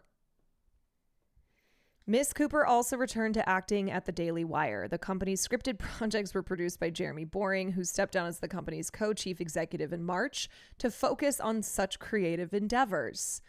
During the production of The Pendragon Cycle, a fantasy series filmed in Hungary and Italy in 2023, Boring, who called himself the God King of the Daily Wire, pushed Cooper to continue her daily obligations to the comments section. She was exhausted. Her departure last December became part of ongoing speculation about Boring's management. Her star was rising, and media companies tend to place restrictions on their stars. When I feel like I'm out of control and I'm not the one driving what I'm putting out in the world and other people are dictating that, that's when I have to make a move. Curiosity about the drama remains high among Redditors and YouTubers. That sounds like a fun place to hang out in. When the company announced that Boring was stepping down, Cooper reposted the news on X with a gif of The Tonight Show host Jimmy Fallon smirking and nodding. Not a feminist, not a trad wife, just a fem wife. In early June, Cooper spoke on stage at a Young Women's Summit organized by Turning Point USA, the conservative youth organization where participants pushed the message, less burnout, more babies. Her own message was more nuanced. She said she appreciated trad wife aesthetics, the stylish married mothers who post online about their slower and softer lives. That is objectively a good thing, but unfortunately it did not stop there. Cooper said she was referring to right-wing criticism of her and her husband, who sold advertising for the YouTube channel before the Red Seat Ventures deal, which was first reported on Thursday by Bloomberg. Previous sponsors include Jordan Peterson, the men's rights activist who teaches online classes, and Taylor Duke's Wellness, which sells non-toxic nutritional supplements. They've told me that I'm crazy because I'm not stopping work entirely, said Cooper, who's in her third trimester of pregnancy.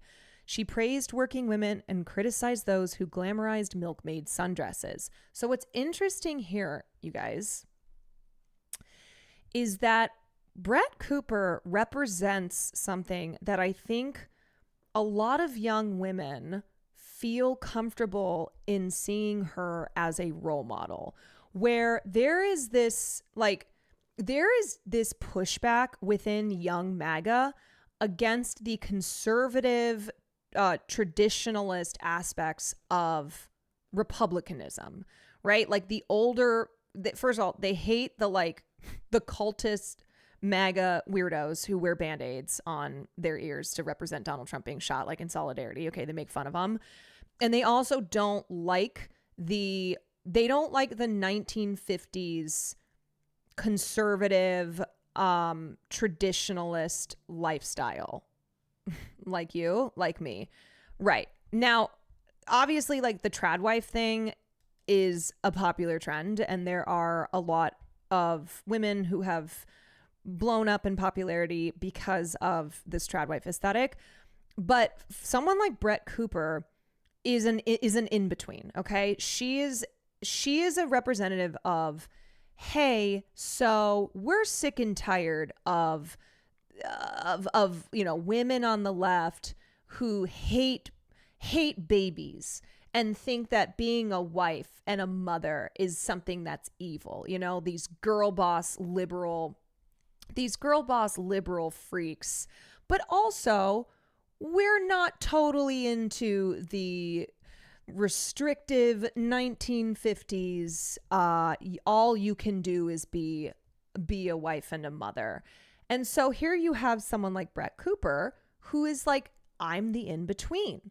I am successful, I work, and yet here I am in my dress with my pregnant belly and my husband, and it's great. Like, you can have both of these things. And I think that has a lot of appeal to it too. You know what? That almost sounds like feminism. The choice, the ability to choose. She praised working women and criticized those who glamorized milkmaid sundresses. You don't have to do that, I promise. My sourdough starter is dead in my fridge. Much of Cooper's, and like that makes her also seem relatable to people, where it's like, hey, she's just like a regular cool gal. Much of Cooper's experience of the spotlight has been informed by her gender and appearance.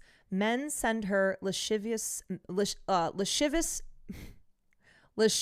messages. Some of her videos have been turned into AI pornography. That's disgusting. Fucking vile. It's unclear whether this rankles her more than the accusations from fellow conservatives that she's a, quote, secret feminist for pursuing a career. Right, because like, okay, there are definitely a lot of young women who aren't enjoying these incel Nazi fucks like Nick Fuentes being and Andrew Tate who are telling them that all they're good for is being vessels for children. You know? And they like that Brett Cooper pushes back on someone like Nick Fuentes, who essentially is coming at her for having a career. Yeah, the your body, my choice.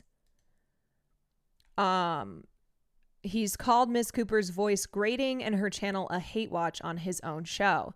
Sometimes, she said, commenters heckle her. You know how Democrats try to say they have a big tent? No, it's not that Democrats have a big tent. It's that the right-wing ecosystem is actually a big tent, where you do have people like, you know, you have people on the super extreme ends, such as Andrew Tate, and then you have ones who are more in the middle, where they're still pushing right-wing ideology, but they're not saying things like, yeah, women are bitches and whores and you have to dominate them in order to be a man. But it's still, I mean, it's still insidious though, because ultimately the beliefs here are extremely harmful to progress, and they are right-wing. Like, it is transphobia, it is misogyny, it is anti-immigrant sentiment.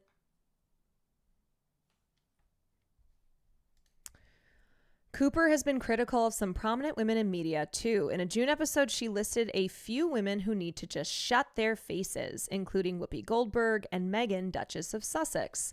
Blake Lively, things would go well for you if you would just sit down and stop talking and stop fighting, she said. The goal of feminism, she argued in another episode about the actress Sydney Sweeney's and the singer Sabrina Carpenter's use of sex in their marketing, is not equality or empowerment, but to make men angry and dominate them. A common topic on the Brett Cooper show is what she refers to as transgenderism. In a July episode, Cooper reassured her viewers that they were not hateful and bigoted for questioning the science of gender-affirming care for minors.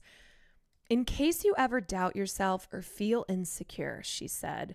Cooper pointed out that she does have LGBTQ fans.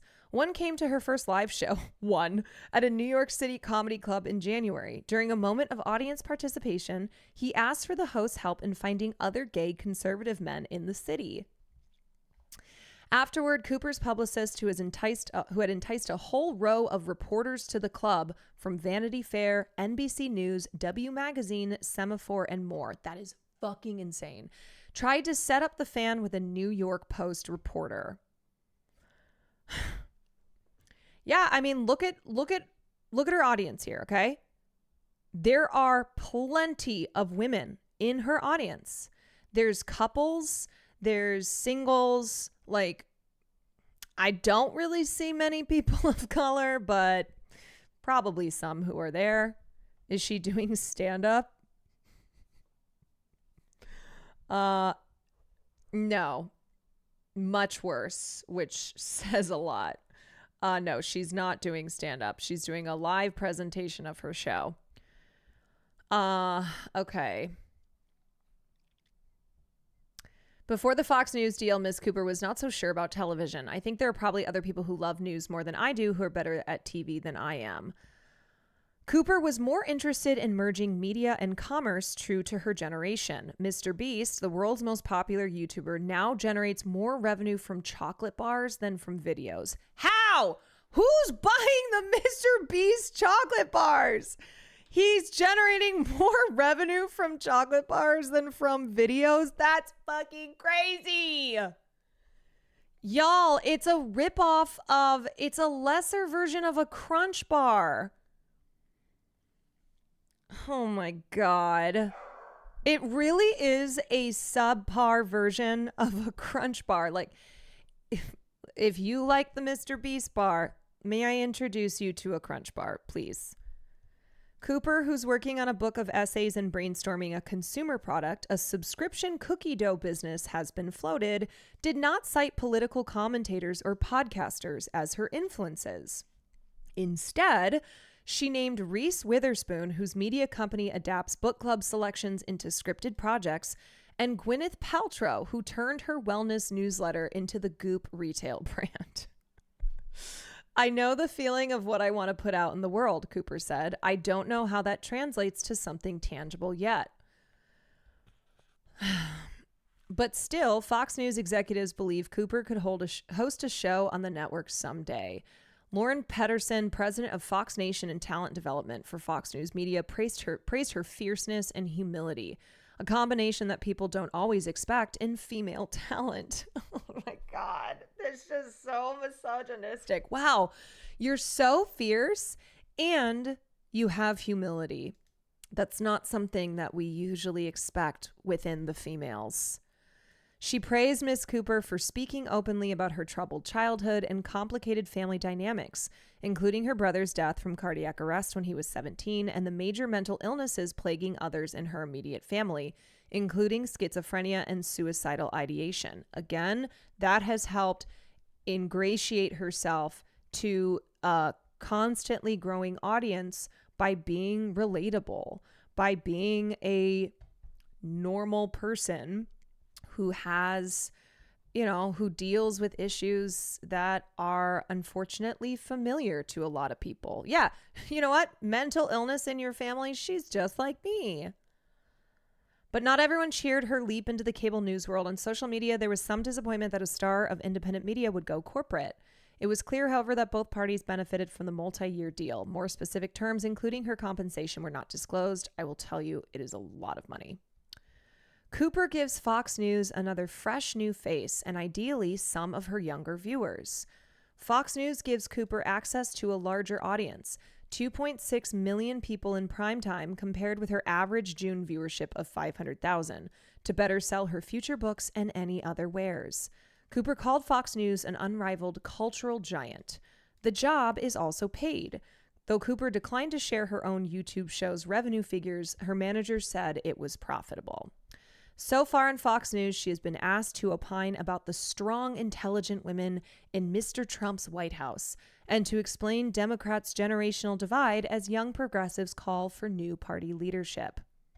For her generation, she said on Fox, nothing resonates more than people who are big on social media but actually feel like they are speaking directly to the public. And you know what? Fox is smart to bring on someone like her, because there is something that there is a level of trust and of parasocialness that an internet creator, of which she started off as, still is, has with their audience, which will then cause them to come over to a platform like Fox News that they otherwise would not have been interested in watching. And also the fact that she's a young woman who just knows how to talk the talk, and it makes her an asset for Fox. Hi. So anyway, I don't know.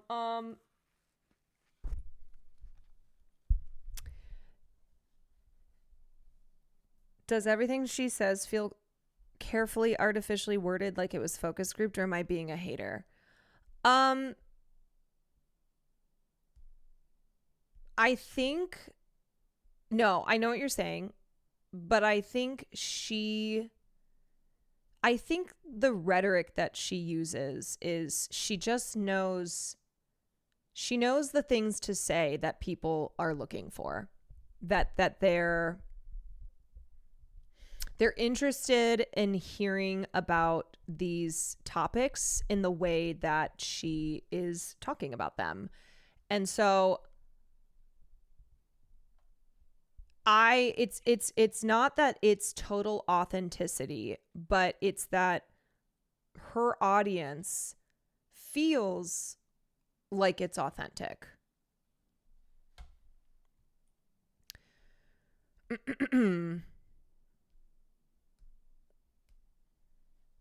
Republicans are keen to their base and are willing to embrace what they want. Democrats fundamentally disdain progressives and those on the left. Yeah.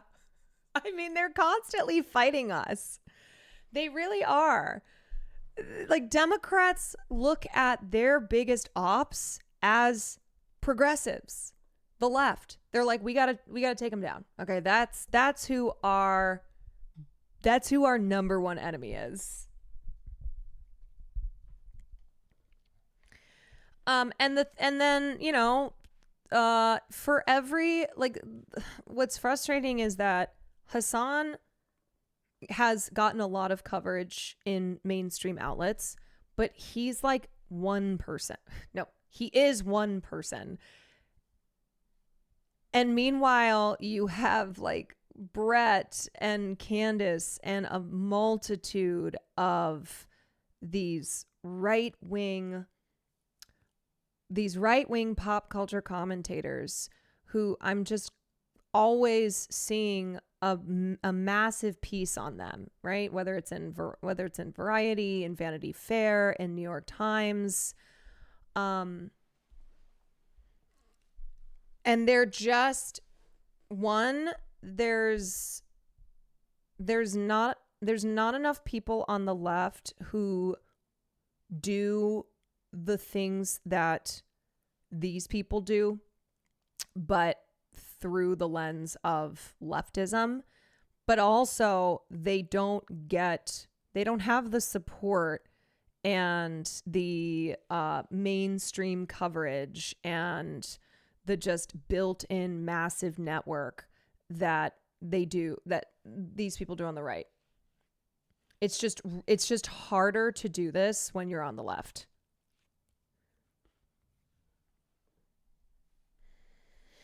It was really nice of him to give multiple positive quotes for Brett in this article. So nice. So generous.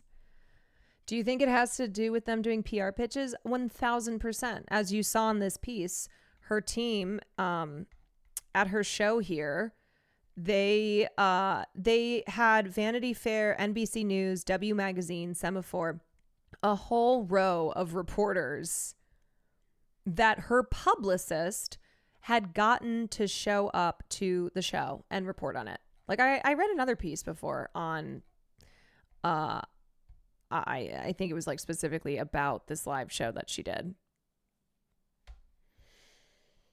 Please run for office because you're authentic and you care and there's not enough people like you. No comment. No comment. But thank you. That's very kind. That's very, very kind. Okay. Wait, did y'all see this? Did anyone see that like insane Andrew Callahan and Hunter Biden interview where Hunter Biden was just going off on the difference between crack and cocaine, going off on the Pod Save America bros, and then also he alleged that George Clooney ordered Jack Black to break up Tenacious D after the duo's guitarist Kyle Gass asked that Thomas Matthew Crooks, who allegedly attempted to assassinate Donald Trump in 2024, aim a little higher next time. Remember this? Last year, Kyle Gass on stage at their show. It was his birthday. Jack Black brought out a cake. He's like, "What do you wish for?" And Kyle made a joke where he said, "Yeah, maybe that kid could aim a little higher next time." And then it led to like, oh, this big,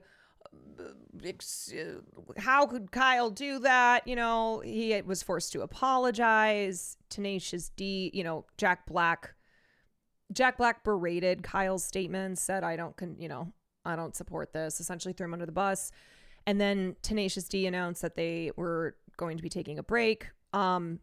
So according to Hunter Biden, following a claim that George Clooney's wife Amal was responsible. 2.5 hours into the video, following a claim that George Clooney's wife Amal was responsible for a full-page advertisement requesting an arrest warrant for Israeli Prime Minister Benjamin Netanyahu, which if she was, that's good.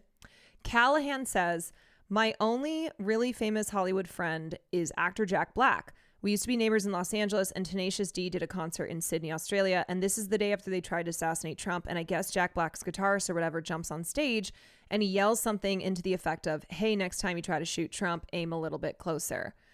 Oh, sorry. I thought this was Hunter Biden who made the George Clooney claim, but apparently it was Andrew Callahan.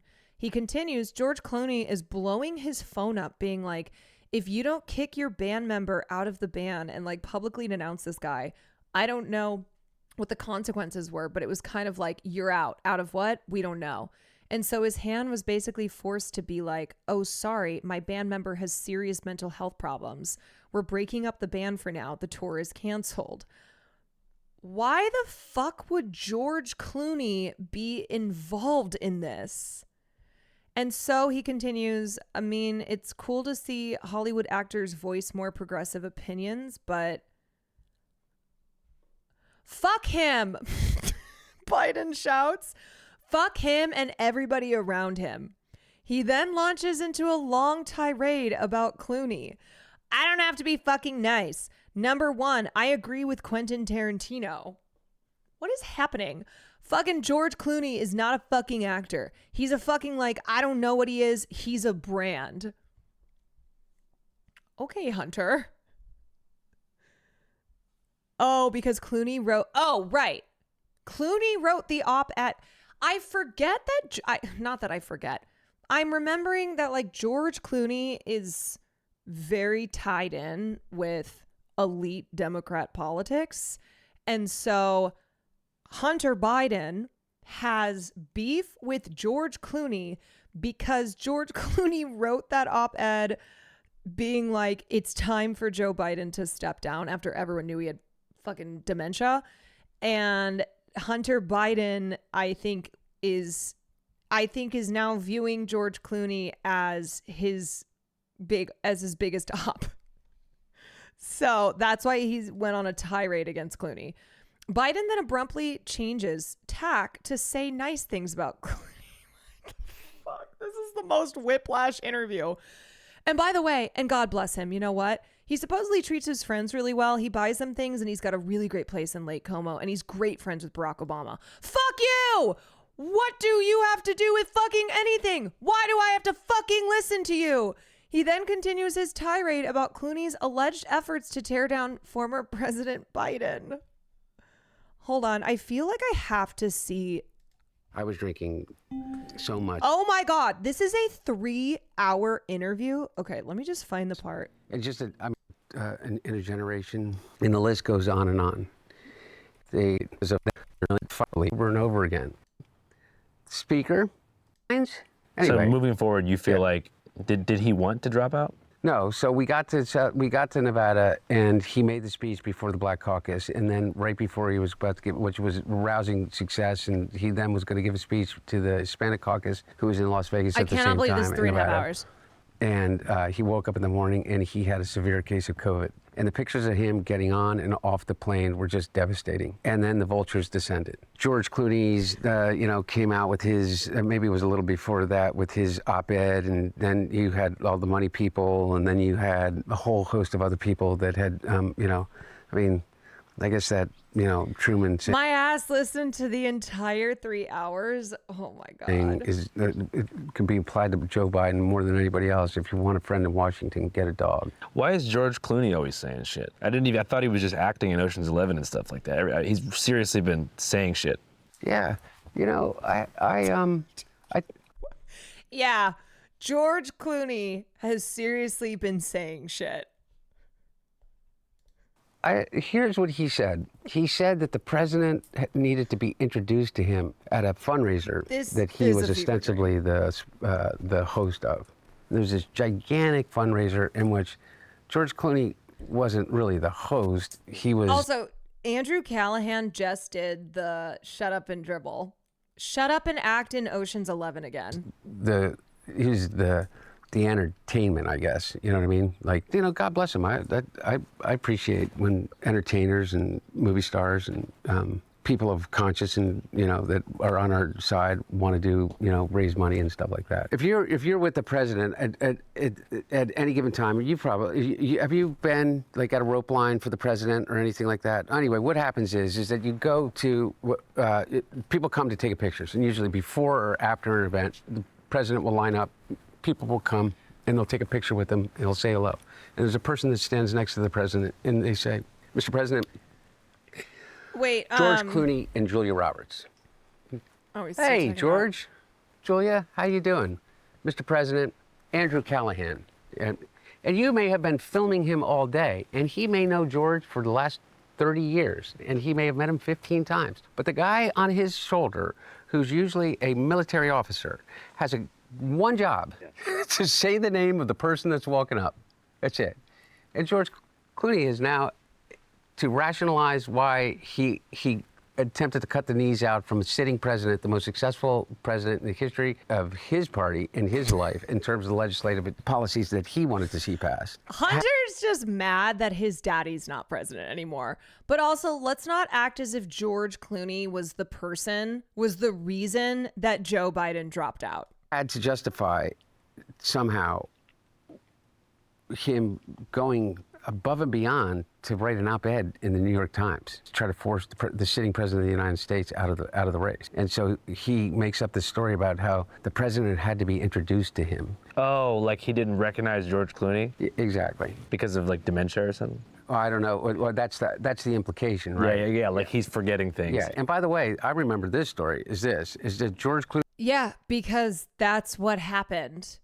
He wasn't going to show up to that fundraiser, and he was bitching to the White House staff and to the people, the senior staff, is that he was so angry that the president would criticize the arrest warrant that was executed for Netanyahu. And the president, when asked, said, would they arrest Netanyahu if he came to the United States? And he said he would not have the authority, nor would he do that. And I guess George Clooney's wife was the principal architect of that arrest. Okay, honestly, this is just making George Clooney seem very based. That warrant for Netanyahu. And I don't judge that in one way or another, was the right thing or not. He was very, very angry that my dad did not, I guess, like, pay homage to her or something. I understand, defending your wife or something, but I mean, I saw the text messages that he wrote, reams of text messages, like, how dare he do that? And he kept promising that he was going to embarrass the president and pull out of the fundraiser. Before we continue about the vultures, I have a George Clooney story. Hopefully we can leave it in. My only really famous Hollywood friend is actor Jack Black, from School of Rock. And so we used to be neighbors in Los Feliz. And so Tenacious D did a concert in Sydney, Australia. This is a day after they tried to assassinate Trump in Butler, PA. And I guess Jack Black's guitarist or whatever jumps up on stage and he yells something to the effect of, hey, next time you try to shoot Trump, aim a little bit closer. Don't miss Trump next time. George Clooney is blowing his phone up, being like, if you don't kick your band member out of the band and like publicly denounce this guy, like, I don't know what the consequences were, but it was kind of like, you're out of what, we don't know. And so his hand was basically forced to be like, oh, sorry, my band member has serious mental health problems. We're breaking up the band for now. The tour is canceled. And so, I mean, it is cool to see Hollywood actors voice more progressive opinions, but fuck him. Fuck him and everybody around him. Or not to be fucking nice. Number one, I agree with Quentin Tarantino. Fucking George Clooney is not a fucking actor. He is a fucking, I don't know what he is. He's a brand. And by the way, and God bless him. You know what? He supposedly treats his friends really well. What is this conversation? What is this conversation? Because, okay, Andrew Callahan tries to claim that his friend, Jack Black of Tenacious D, was told by that George Clooney was blowing up his phone to be like, you have to kick Kyle Gass out of Tenacious D because of the comments, because of the joke that he made about Trump. And then he goes on to be like, oh, it's really cool to see Hollywood actors voice more progressive opinions. And then Biden's like, fuck him and everybody. Hunter's like, fuck him and fuck everybody about him. This conversation makes me feel like I'm on drugs. Now, okay, now, let's recall when that happened, because there was pressure on Jack Black, or he felt pressure to denounce that, because probably due to Minecraft, the movie, that he was going to be doing PR for soon, and that it was a controversy that he did not want to weather. But this conversation is just it's nonsensical. Like, why? Man, they just really hate George Clooney, I think, is what's going on here. And not that I'm some big George Clooney defender, but I think, I think Clooney being a wife guy in this situation is the only thing I support. You know what I mean? Buys them things. And he's got a really great place in Lake Como, and he's great friends with Barack Obama. Fuck you. What do you have to do with fucking anything? Why do I have to fucking listen to you? What right do you have to step on a man who's given 52 years of his fucking life to the service of this country and decide that you, George Clooney, are going to take out basically a full-page ad in the fucking New York Times to undermine the president at a time in which, by the way, what do people care about the most? Why do you think that the Republicans have an advantage over us? Because they're unified. They will go along with anything. I wasn't asking anybody to go along with anything. I was asking people to go along with this. The most successful administration says the Nepo baby in my lifetime. And I'm including the Obama administration, I'm including the Reagan administration, I'm including every administration in my lifetime. We have gotten more done for the agenda of the things that your generation and my generation cared about than any president. Actually, Reagan got more done. It was just bad. Like, it was really, really bad. In history. And we didn't get it all done. But more than anybody else, with the slimmest majority ever. And everybody said that there's no way that he's ever going to be able to do that. We and beat you know what George Clooney Medicare. did? Because he sat down, I guess, because he was like given a blessing by the Obama team or the Obama people and whoever else, and David Axelrod and whoever the fuck else, is to go, okay, yeah, you know what? We are going to insert our judgment over yours. Me and James Carville, who hasn't run a race in 40 fucking years, and David Axelrod, who had one success in his political life, and that was Barack Obama. And that was because of Barack Obama, not because of fucking David Axelrod. And David Plouffe, and all of these guys, and the Pod Save America guys, who were junior fucking speechwriters on Barack Obama's Senate staff, who have been dining out on the relationship with him for years, making millions of dollars. Basically, Hunter Biden just went on, he did this interview with Andrew Callahan to be like, I can't believe that they kicked my daddy out. I can't believe that everyone conspired around my daddy. Like that's what this is, because it's better for Hunter Biden for his father to be president. And he's mad, which is funny because Pod Save, David Axelrod, George Clooney, all of these, all of these big Dems, they served the establishment and they held on for as long as they could, long after a lot of the party's base, and certainly those on the left, were like, brother, what is happening here? You cannot run Joe Biden again. Those guys that he has all mentioned, they were like the last ones to hang on. And it was only after the debate, it was after Biden's numbers tanked, it was after there was just this general shift in anger and Democratic voters not believing that Joe Biden could do this, that the podcast bros, the liberal celebs, that they finally were like, okay, I guess we can't have Joe Biden run again. But it was so last minute. And knowing that knowing that he was not physically and mentally up to the job at all. Also, all the people he's complaining about are the same people that got Biden in instead of Bernie in 2020. He's just pissed off because it's better for the Hunter Biden show if Joe Biden is president. The Anita Dunns of the world, who's made $40-50 million off the Democratic Party, they're all going to insert their judgment over a man who has figured out, unlike anybody else, how to get elected to the United States Senate over 7 times, how to pass more legislation than any president in history, how to have a better midterm election Bro, than anybody in your dad is history. a corpse. Your father is a corpse.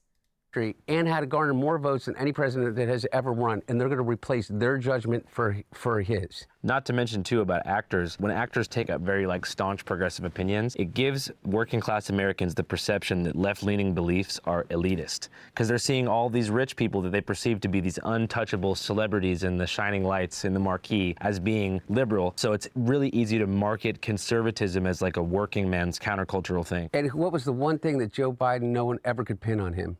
That he was a left-leaning, rich, liberal elitist. Yeah. The one thing that Joe Biden was not. Hold on. Was a left-leaning, and what was the one thing that Joe Biden, no one ever could pin on him? That he was a left-leaning, rich, liberal elitist. Yeah. The one thing that.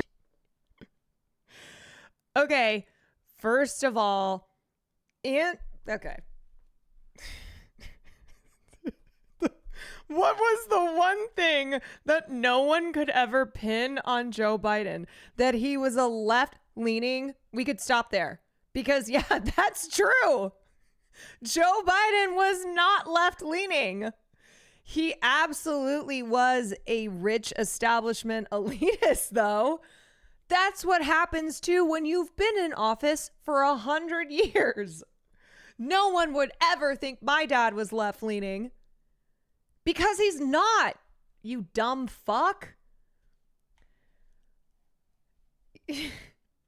Yeah, no one was trying to shoot him with a left-leaning arrow. And it's also like Andrew Callahan is making the conflation between establishment Dems and the left.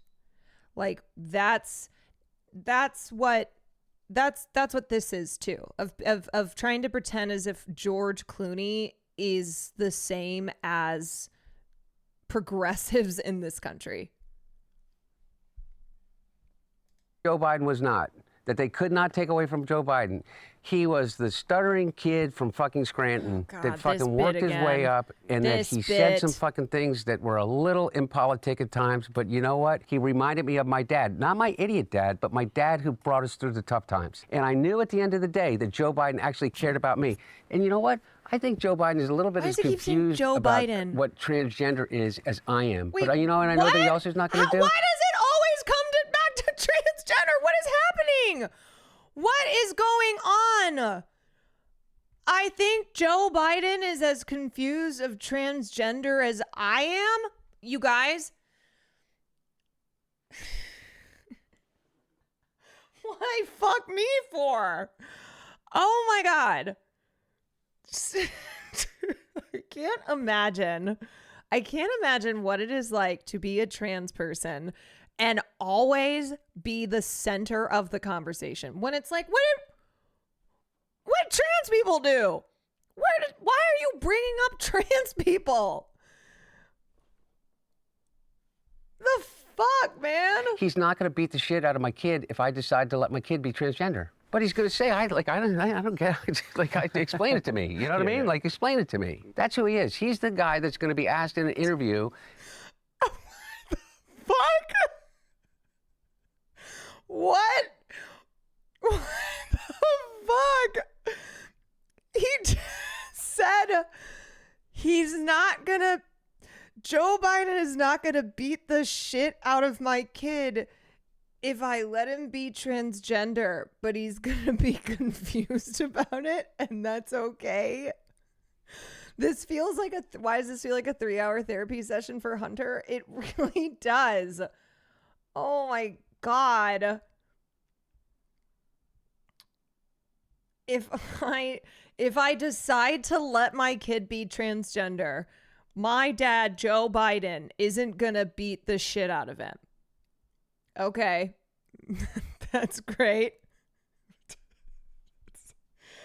Y'all, why didn't we elect Joe Biden? Honestly, I'm convinced that we should have had Joe. Because as a trans person, Joe Biden will have questions. He won't understand. But at least he won't beat the shit out of you. Your president that you could have had, again, would not beat the shit out of you for being trans. Wow. When he was vice president, well, what do you think about marriage between a man and a man? And he's going to say, I think love is love. Doesn't mean that he has to necessarily understand it, but all he knows is his own personal experience. But he wasn't shoving it down your throat like George Clooney shoving it down your fucking throat. Also, I know you're a man of peace now. Okay, I'm sorry, but the George Clooney obsession in this conversation is too much.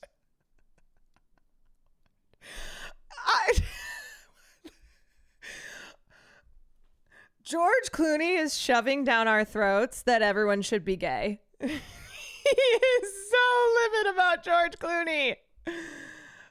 Oh my God. Oh my God. We're in an episode of The Twilight Zone and the soy right keeps seeing trans people in the wing of the plane. There, I see them. I see them.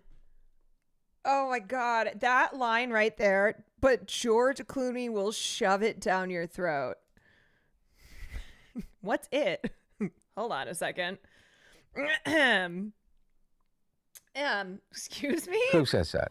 Well, but if you did see Jake Tapper, would it be time for a little bit of a schoolyard fight? Look, man, I mean this sincerely. It's almost not worth commenting on it because he's completely irrelevant. And I really mean this, who's Jake Tapper's audience? Jake Tapper? My mom or something? I don't know. Well, I don't know. Yeah. For real, though. I don't even think it's your mom anymore. No. By the numbers, what influence does Jake Tapper? Wait, someone said go to an hour if you want to see. Okay, wait. In Leonard's case, as it related to the lead up to that event on Pine Ridge, where the tribal police force, along with the FBI, had basically created a goon squad. And over 60 individuals had been tribal members and living on the reservation I think it was over 60, had been murdered by this goon squad, had been taken out. Or was it 60 or 16? I can't remember the exact numbers. But they were on a mission basically backed by the FBI. And the judge never allowed all of that information, which they had got, into the case when... Genuinely, this conversation feels like, what the hell, sure. Leonard was tried. and I can't remember all the other inconsistencies, but one of the things that also was is Wait, where's the part where he woman talks about the difference between crack and cocaine? that they said was Leonard's girlfriend. When they were able to extradite him from Canada to the United States, they used her testimony to justify the extradition from Canada. Once they got him back, she completely recanted and said that she was basically threatened by the FBI to say that she was Leonard Peltier's girlfriend and that she witnessed the whole thing, when in fact they hardly even knew each other. She had lived on the reservation but didn't have any relationship to Leonard. But there's a whole bunch of other inconsistencies. On a deeper level, what do you think it was about Leonard that scared the federal government in such capacity? You know, that's a good question. If you believed Leonard, then you had to understand the rest of the story of what the federal government was doing, which was they were systematically murdering members of an organization that were setting out to highlight the injustice that was occurring on reservations across the country. I think that we are in Hunter Biden really runs the spectrum here. such a historical. Okay, here's the crack cocaine versus Crack cocaine and cocaine is sodium bicarbonate and water and heat, literally. That's it? That's it. And those things are pretty much free if you go to like a science store. This conversation had it all. This is free. You can go to your neighborhood convenience store and just get. Anyway, I don't want to tell people how to make crack cocaine, but it literally is a mayonnaise jar, cocaine, and baking soda. How different is the experience? Oh, it's vastly, vastly different. Wait, so did Hunter Biden make his own crack cocaine? Like, it's not just that he was doing it, it's that he was home making it? He was chefing it up in the kitchen? And like, for real, I feel really reluctant to kind of have some euphoric discussion. I know you're not asking me to do that, but have some euphoric discussion about crack cocaine. I think this might be kind of the opposite here. Okay, no, it's the exact opposite. I'm saying I don't want to have the experience of some euphoric recall. That's how powerful crack cocaine is. Does crack cocaine make you act? PSA, if you want to completely, utterly fuck up your life, you know, I don't think that anything is necessarily, oh, you do it once, you're addicted. But there's about the closest thing that statement could be true would be with crack cocaine. Yeah, I mean, if you look at the impact in communities in the inner city. Does he talk about his father's 1994 crime bill at all? You know, in this conversation around drugs? Does he get into this racist ass crime bill? He does? In the 80s, it, led to an entire generation being destroyed, left without parental guidance and stuff like that. You know, when I went to Yale Law School, and I had a professor, Duke, who is one of the key voices in the country at the time from a policy perspective and a law perspective about the inequities of our drug laws. Yeah. And you could very much make an argument that, by the way, the Clinton crime bill that my dad helped architect was the consequences of what you call the crack wars during those period of time. The result of the war against crack cocaine, or was it the result of the crack cocaine itself? I'm not saying that crack in and of itself is in any way safe or... I'm sorry, was that footage of Hunter...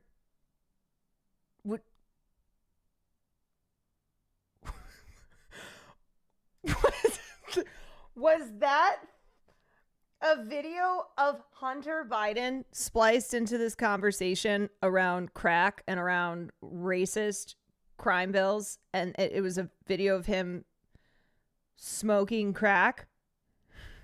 It's called white culture.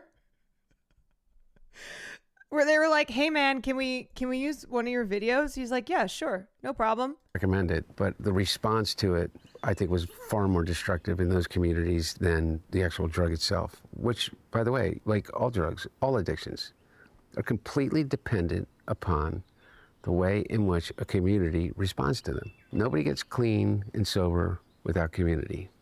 Nobody gets clean and sober without support. Yeah, demonstrating the inequity in our system because he's not in jail despite video evidence. You know, the response is, met with just violence, from the dealing to the destruction. Do you think that, like, looking back at the crime bill and stuff, your dad and that kind of... Oh yeah, my point was, when I was at Yale, I wrote my senior analytical thesis was on the disparity between crack and powder cocaine sentencing. That was in 1996, in which, I mean, we knew then. And, you know, that's when my dad became president. He did away with all of that. And I think that Obama did part of it, and he eradicated it all. And then he pardoned almost everybody at the very end of his administration that had been swept up and were pardoned almost. Oh, I thought, wait, is that, I can't tell if that's George Clooney or Hunter Biden or just somebody else. Everybody. Yeah, also, pardons 39 people, did away with all the damage. Administration that had been swept up and were still in prison as it related to those disparities in federal sentencing. Obviously, he has no control of the state, but hundreds of people were commuted sentences and were pardoned. And you feel like your paper at Yale kind of helped implant that idea in his mind and help forward that cause? No, I don't think he remembers my paper at Yale more than anybody remembers my paper at Yale. I think I'm the only one who remembers my paper at Yale. But I do know this, is that at the very end, I was the only thing that I can say that I truly weighed in on with my dad was on that level. And he was pushing on an open door. I think people forget the historic record number of people that he pardoned based upon the drug laws. Yeah, but that's kind of like, I burnt your house down and then provided more buckets of water. Like, I set your house on fire and provided more buckets of water than anybody else did. Hunter Biden, what a fascinating mind. Also, this conversation really had everything in it. The whole shebang. There is nothing. This is like a PS. Nothing that was off the table. And I'm just like, George.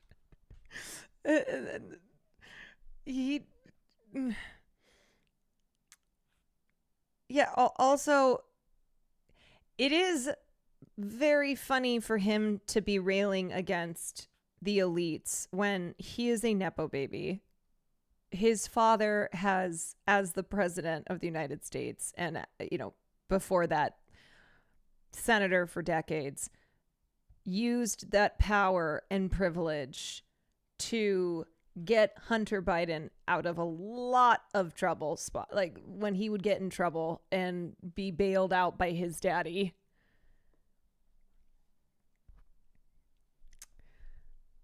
The whole Hunter Biden ramblings remind me of this gem by Ridley Scott. At what point while making the original film did you decide that Deckard would be a replicant? Oh, it was always my thesis theory. It was one or two people who were relevant I can't remember if Hampton agreed with me or not, but I remember someone said, well, isn't it corny? I said, listen, I'll be the best fucking judge of that. I'm the director, okay? So, and that you learn, you know, by then I'm 44, so I'm no fucking chicken.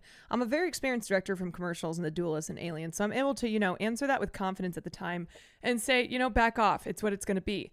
Harrison, he was never, I don't remember actually. I think Harrison was going, I don't know about that. I said, but you have to be, because Gaff, who leaves a trail of origami everywhere, will leave you a little piece of origami at the end of the movie to say, it's been here. I left her alive. I can't resist letting you know what's in your most private thoughts when you get drunk as a freaking unicorn, right? So I love Beavis and Butthead. So what should follow that is duh. So now it will be revealed in the sequel one way or the other.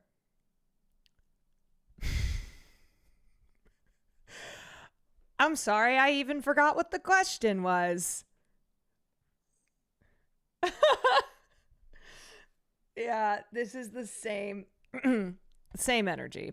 What the fuck, Amanda? Thank you for the 12 months.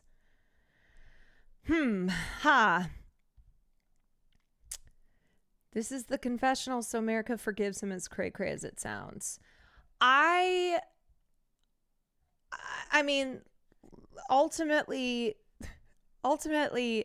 this is a son wanting to defend his father and also shit on George Clooney a bunch of times and also talk about crack.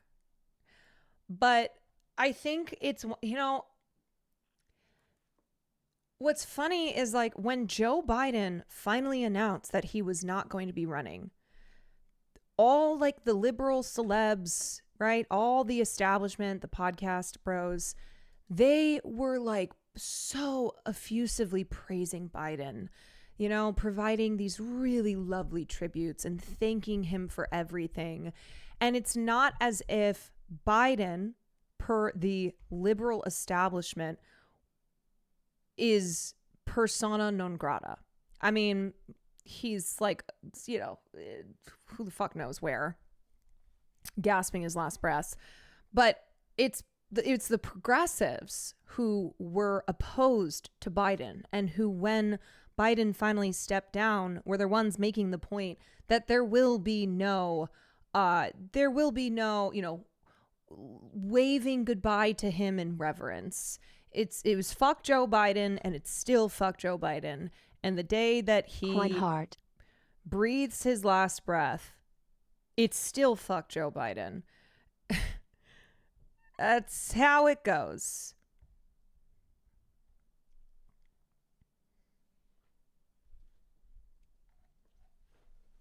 Hunter's acting like they hanged Joe. He's genuinely just mad that Joe was... He's mad that the establishment, when they realized that the voters did not want Joe Biden, that the establishment was like, okay, shit, we can't run Biden against him.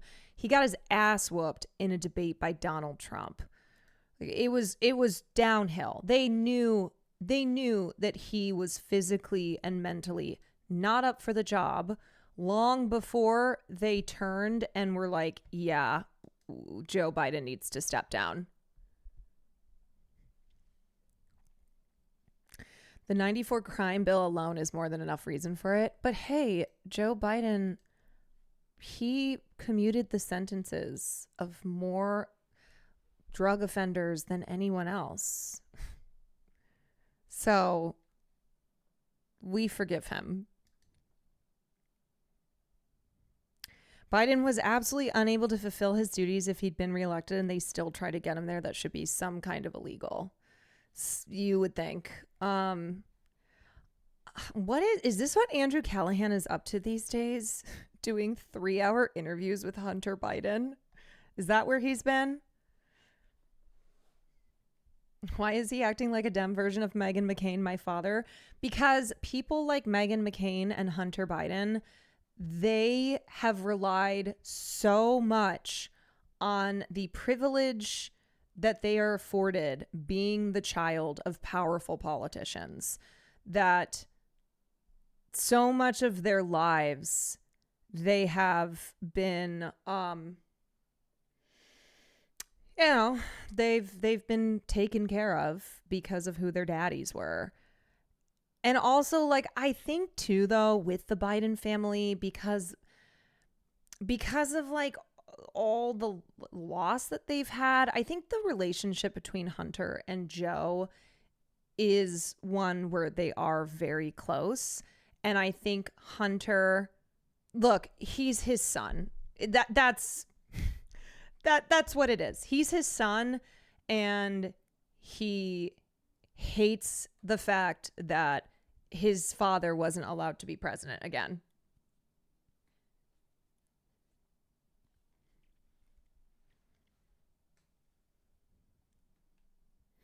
It would be so funny when Trump dies before Biden and then Biden dies shortly after. What if they died on the same day? Can you imagine? What if they died holding hands?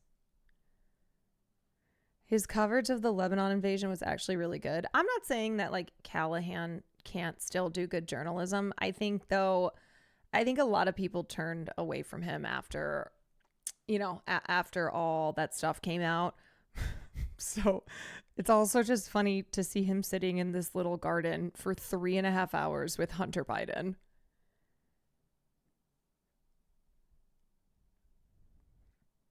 And he's been covering deported immigrants in Tijuana as well. Yeah, I don't know. I felt like he never made an effort to right the wrongs. He just went AFK for a year, like that was enough, because that's kind of how it goes these days. You leave for a period of time, or you don't leave. The fact that he even The fact that he even went radio silent, that he stepped away, that he vanished, is not even something that's done all the time. If my dad got me a pardon for all my crimes forever, I'd go to bat for him too. Yeah, that's Hunter Biden's daddy. All right, y'all, let us talk about the Prince of Darkness, Ozzy Osbourne. So let me just start off by saying, before I get into this, as you all know, I am not a listener of metal music. I did not grow up listening to music like Black Sabbath. I did not, like, this is not my forte, is what I will say. I know the enormous influence that Black Sabbath had on heavy metal music and also reality television. But from a personal standpoint, like, this was just not music that I listened to. I really didn't listen to Black Sabbath until I started dating Will, because he's really into music like this. And also, I did play Guitar Hero when I was a kid, and that was when I think that was the first time that I heard Crazy Train or something like that. And also, I will say too that, of course, those who know anything about Ozzy Osbourne know that there was the crazy antics of being a rock star, or being a metal star, you know, where, okay, he bit the head off a bat, he would like do all these crazy stunts. And then there was the behavior that was literally attempted murder. I don't know how else to say it, because that's what it was. So it's one of those where I'm not going to not mention all these things when looking back on the life and legacy of Ozzy Osbourne. And I'll also just say that this was not the type of music that I grew up listening to, but I know that for a lot of people, this was like fundamental to their youth, to their development, that like it wasn't for me, but I know for a lot of people that Black Sabbath was a major influence in their lives, and the music meant a lot. He, and especially Sharon, are Zionists, unfortunately. Yeah, I mean, fuck Sharon Osbourne. And it's when somebody who is a cultural icon had an influence on music and on culture the way that Ozzy Osbourne did dies, I don't believe that it erases the bad things that they did. And yes, Sharon Osbourne, as of late especially, has been saying really horrific things. But Ozzy also did try to kill her when, what was it, back in, was this the 90s maybe? I can't, hold on, let me find. Okay, whenever date it was. So Ozzy was also, like, that was bad. Or was it the 80s? Yeah, so this isn't like it's okay that Ozzy Osbourne tried to kill his wife, because Sharon Osbourne has really awful beliefs. It's bad that he tried to kill his wife. All right, so anyway, what we're going to look at is the impact that Ozzy Osbourne had on heavy metal music, and also the impact that the Osbournes had on reality TV, which you may not know, but the Osbournes, which was a show that came out in 2002, genuinely changed the state of reality television. It was not the first reality show, and it was not the show that like really fashioned reality TV into what it is today, but specifically in the world of celebrities. The idea of camera crews going into the homes of famous people, of rich people, and like showing their lives to the world, that was something that was pretty unheard of until the Osbournes came into the picture with their show, The Osbournes, which premiered on MTV in October of 2002. And it was remarkable because not only did it show the life of this famous family and then also made them the most famous family in America, but it also was Ozzy Osbourne, and it was a totally different side of him than the rock star side that people were accustomed to.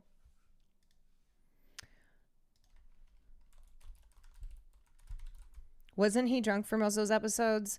Probably. I mean, Ozzy had substance abuse issues for most of his life. I think the Newlyweds around that time. The Newlyweds was in 2003.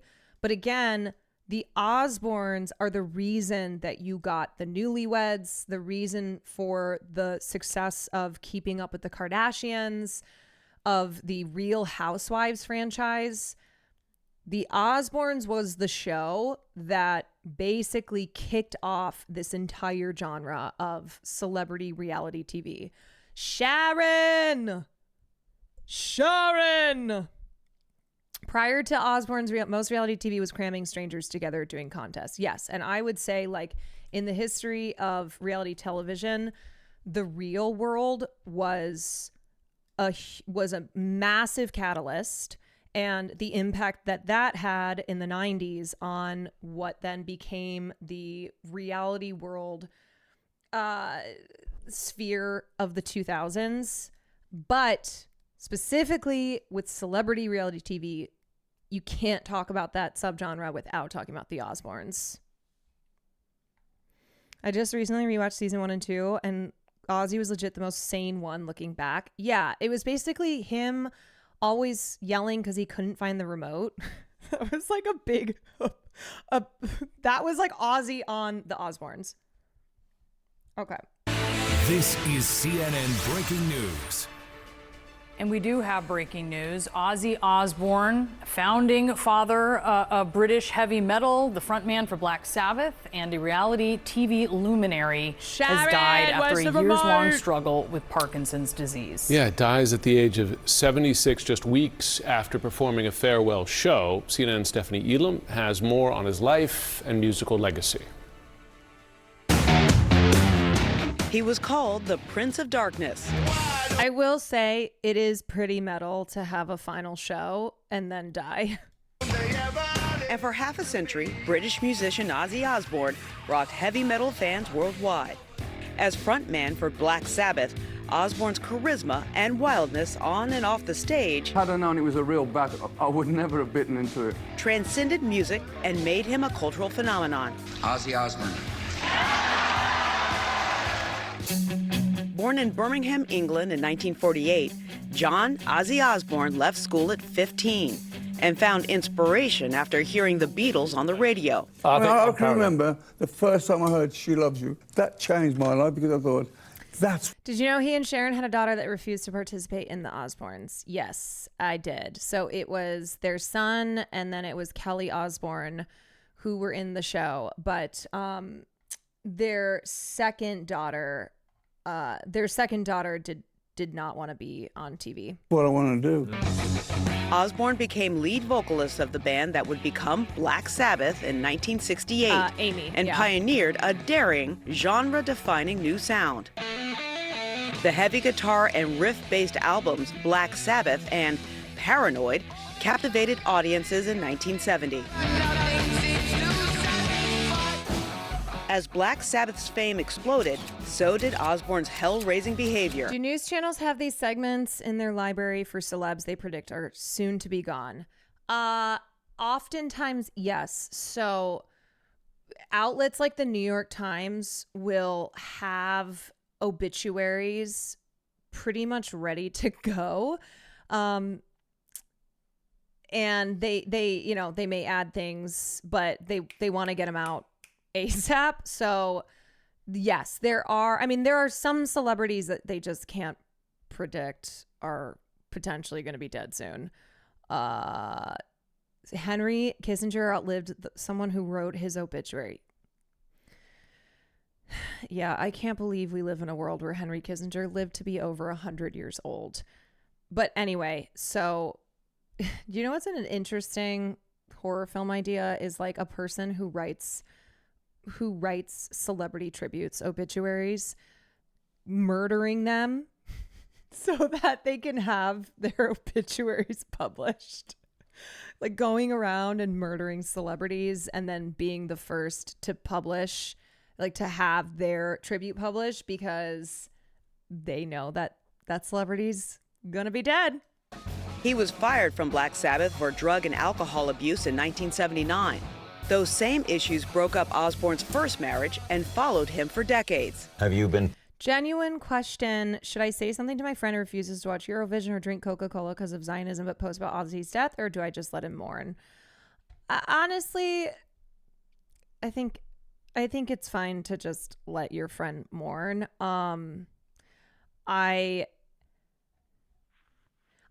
Yeah, you can just let him be. Tempted to go back to the drug usage? All the time.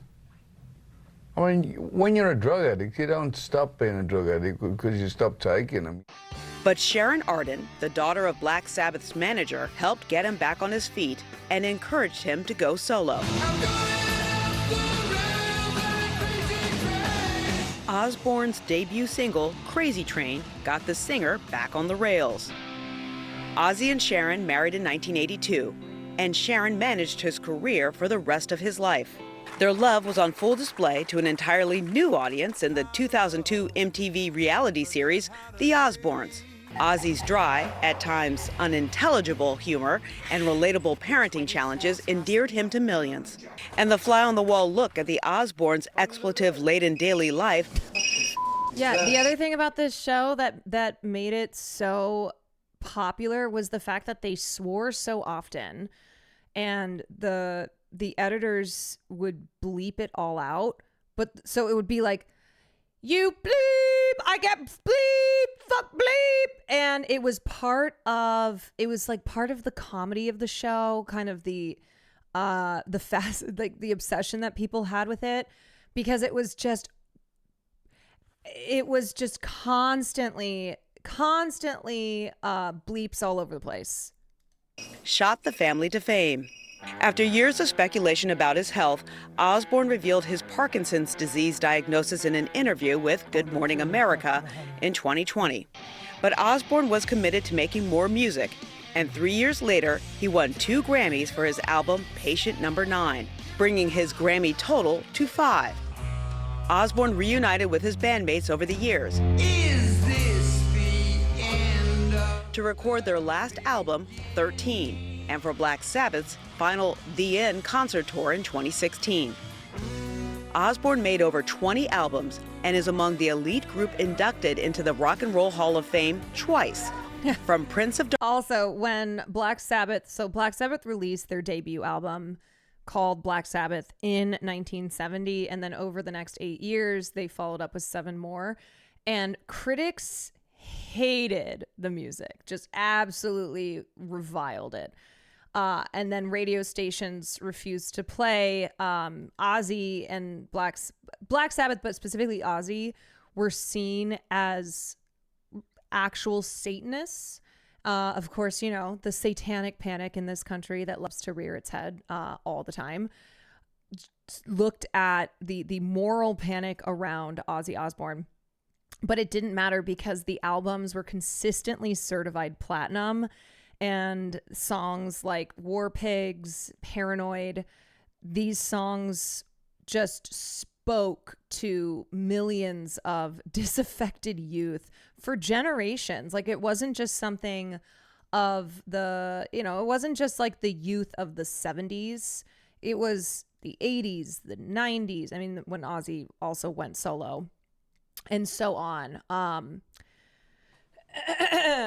But yeah, so this was a group where critics critics were consistently hating on them. Radio stations refused to play their music, but the people loved it. Darkness to reality TV show dad, Ozzy Osbourne was a man, a myth, and a legend. Joining us now, CNN's Lisa Respers France and entertainment journalist Segun Oduolowu. Good to have you both on. And Lisa, he was 76 years old. It was just weeks ago he had this farewell tour, performed with some of his own bandmates from Black Sabbath. It was a charity event, interestingly for Parkinson's, among other causes, given that he himself had announced his battle with Parkinson's. What do we know about how he passed away? There's a really funny Rolling Stone review of Sabbath's first album. This guy just shits all over it and can't stop calling the band a Cream ripoff. And what does his family say? The family says that he was surrounded by love. He's been ill for quite some time. And, he did not look to be in great shape when he did his show just a couple weeks ago. People were talking about how ill he looked. But the family has come around him. They've been celebrating all types of, moments with him. His daughter Kelly just got engaged right after he did his show.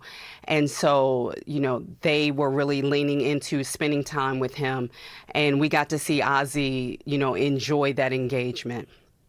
Yeah. And Segun, let's talk a little bit about his legacy, because I think he was already kind of singular, and then he had this mass appeal from the reality show that his family did, and everyone was sort of introduced to him in a different way. Yeah, that's a great point. The Osbournes became like a modern day Addams family, right? Where you saw Ozzy humanized, the Prince of Darkness, the heavy metal god that people were used to, biting the heads off bats or doing insane stuff on stage and pyrotechnics. The Osbournes made him just a father trying to figure out the remote and deal with his children. Like, the honeymooners saying, that Sharon, that call that he had on the show, like, it became synonymous with the Ozzy that a later generation got to know. And through the reality show, I remember when I grew up, Ozzy was most famous for biting the head off a bat and having to get tested for rabies. He thought it was a fake bat. Yes, it was a show in Des Moines, Iowa, of all places. Like, as someone who went to high school in Iowa, just crazy to think this was in Des Moines.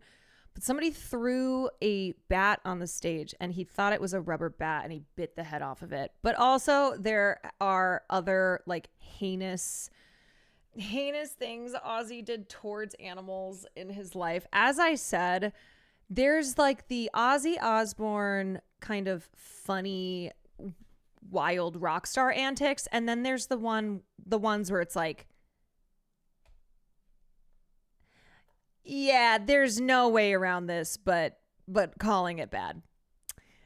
Yeah. Like, he went into like the barn or where they lived in the UK, their farm, and he like just murdered all these cats, and I think they had a hen house. He just went crazy and like murdered all these animals. Remember Headbangers Ball on MTV, and you would rush home from school. I know. I'm and sorry listen for those to, who didn't know that. His Ultimate Sin album that had, all of this incredible music that, if you're a hip hop fan, Crazy Train was sampled by Little John. Yeah, he ripped the heads off doves in a record executive meeting. There are all of these aspects of Ozzy that interweave throughout music and pop culture that resonate and make him such a beloved figure. So from where he was and where he came from to what we finally have lost, it's such an incredible arc of a very talented musician with a signature voice, but who also had the ability to humanize and laugh at himself. So he will definitely be missed. Yeah, in the family statement, we just want to read here, it is with more sadness than mere... Yeah, he was not right in the head. He was also a legend, and his impact in culture is enormous. Yeah. Words can convey. that we have to report that our beloved Ozzy Osbourne has passed away this morning. He was with his family and surrounded by love. We ask everyone to respect our family privacy at this time. White Grizzly, thank you for the 22 months. Death Size, thank you for the 4 months.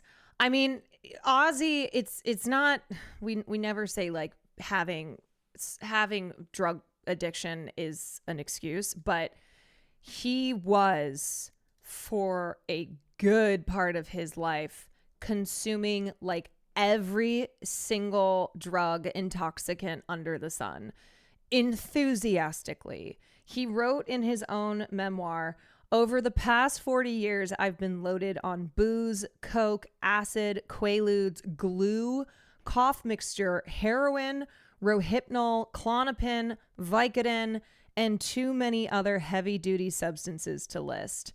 And throughout his career, he would frequently announce his sobriety, but then would slip back into consuming like every single drug.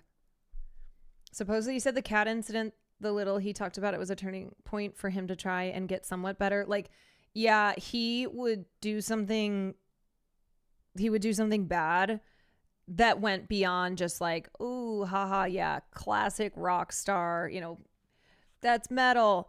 And then would go, I have a problem. Like, I can't keep consuming drugs the way that I am. I'm going to get sober. And then would be sober and then slip back into consuming drugs. This is living until nearly 80 with all the drugs he took is pretty impressive. It honestly, it is. This is a sad loss. He went out on a high note after that concert, certainly. When he ran out of drugs, he was snorting ants with Motley Crue. He snorted a fucking line of ants. With us for decades, right? I mean, he was an icon of the 70s, right? Black Sabbath, hard rock, and then to sort of be resurrected in this new era in the 2000s with the Osbournes and still performing right up until, well, sadly, the final weeks of his life. That's right. Shagun, thank you so much. Lisa, thank you. Yeah, He'll still be. Oh, sorry, go on, Shagun. Can I just tell people to go back and listen to his old... Yeah, I just want people to go back and listen to his albums from the 80s. I want them to listen to songs like Shot in the Dark and Killer of Giants. And the Ozzy after Black Sabbath, the solo Ozzy that was also, again, inducted into the Hall of Fame. I want you to just listen to the power of his voice. We talk about a Freddie Mercury and how how singular that voice is. But for heavy metal, for rock and roll, Ozzy Osbourne, I put him right up there with that unique level of voice and a supreme talent. I just invite our viewers to go back and listen to his solo albums, that young Ozzy in the 80s. The voice held through the entire career. So again, one of my favorites. I just hope the viewers will go back and listen to his work. We really appreciate that, Shagun, because his legacy is going to live on through his music. I appreciate the recommendations. It's Iron Man and Crazy Train that gets played in my car with my kids. They love it. And that is going to continue for so many people. And Crazy Train is nothing better. It's nothing memorable. better. Heavy metal icon Ozzy Osbourne passing away at 76. Okay, here's Ozzy on Letterman. The former leader of Black Sabbath. This was after the bat decapitation incident. Ozzy Osbourne is known for his frenetic stage performances and his outlandish antics. It says here, the word madman almost always precedes his name. Welcome, please, Madman Ozzy Osbourne.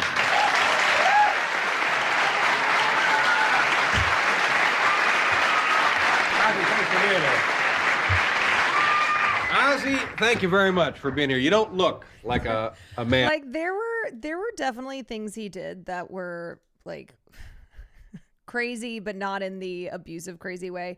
He put on his wife's dress. I don't know if anyone remembers this, and was very drunk and urinated on the Alamo, which then San Antonio barred him from performing there for years. He also Yeah, he also used to like pelt audience members with raw meat, and people just like loved that shit. Man. Look in the shoe you He are. forgot You the are a Alamo. madman. I'm gotta be mad, yeah. Let's just get right to it. What I hear, that you bit the head.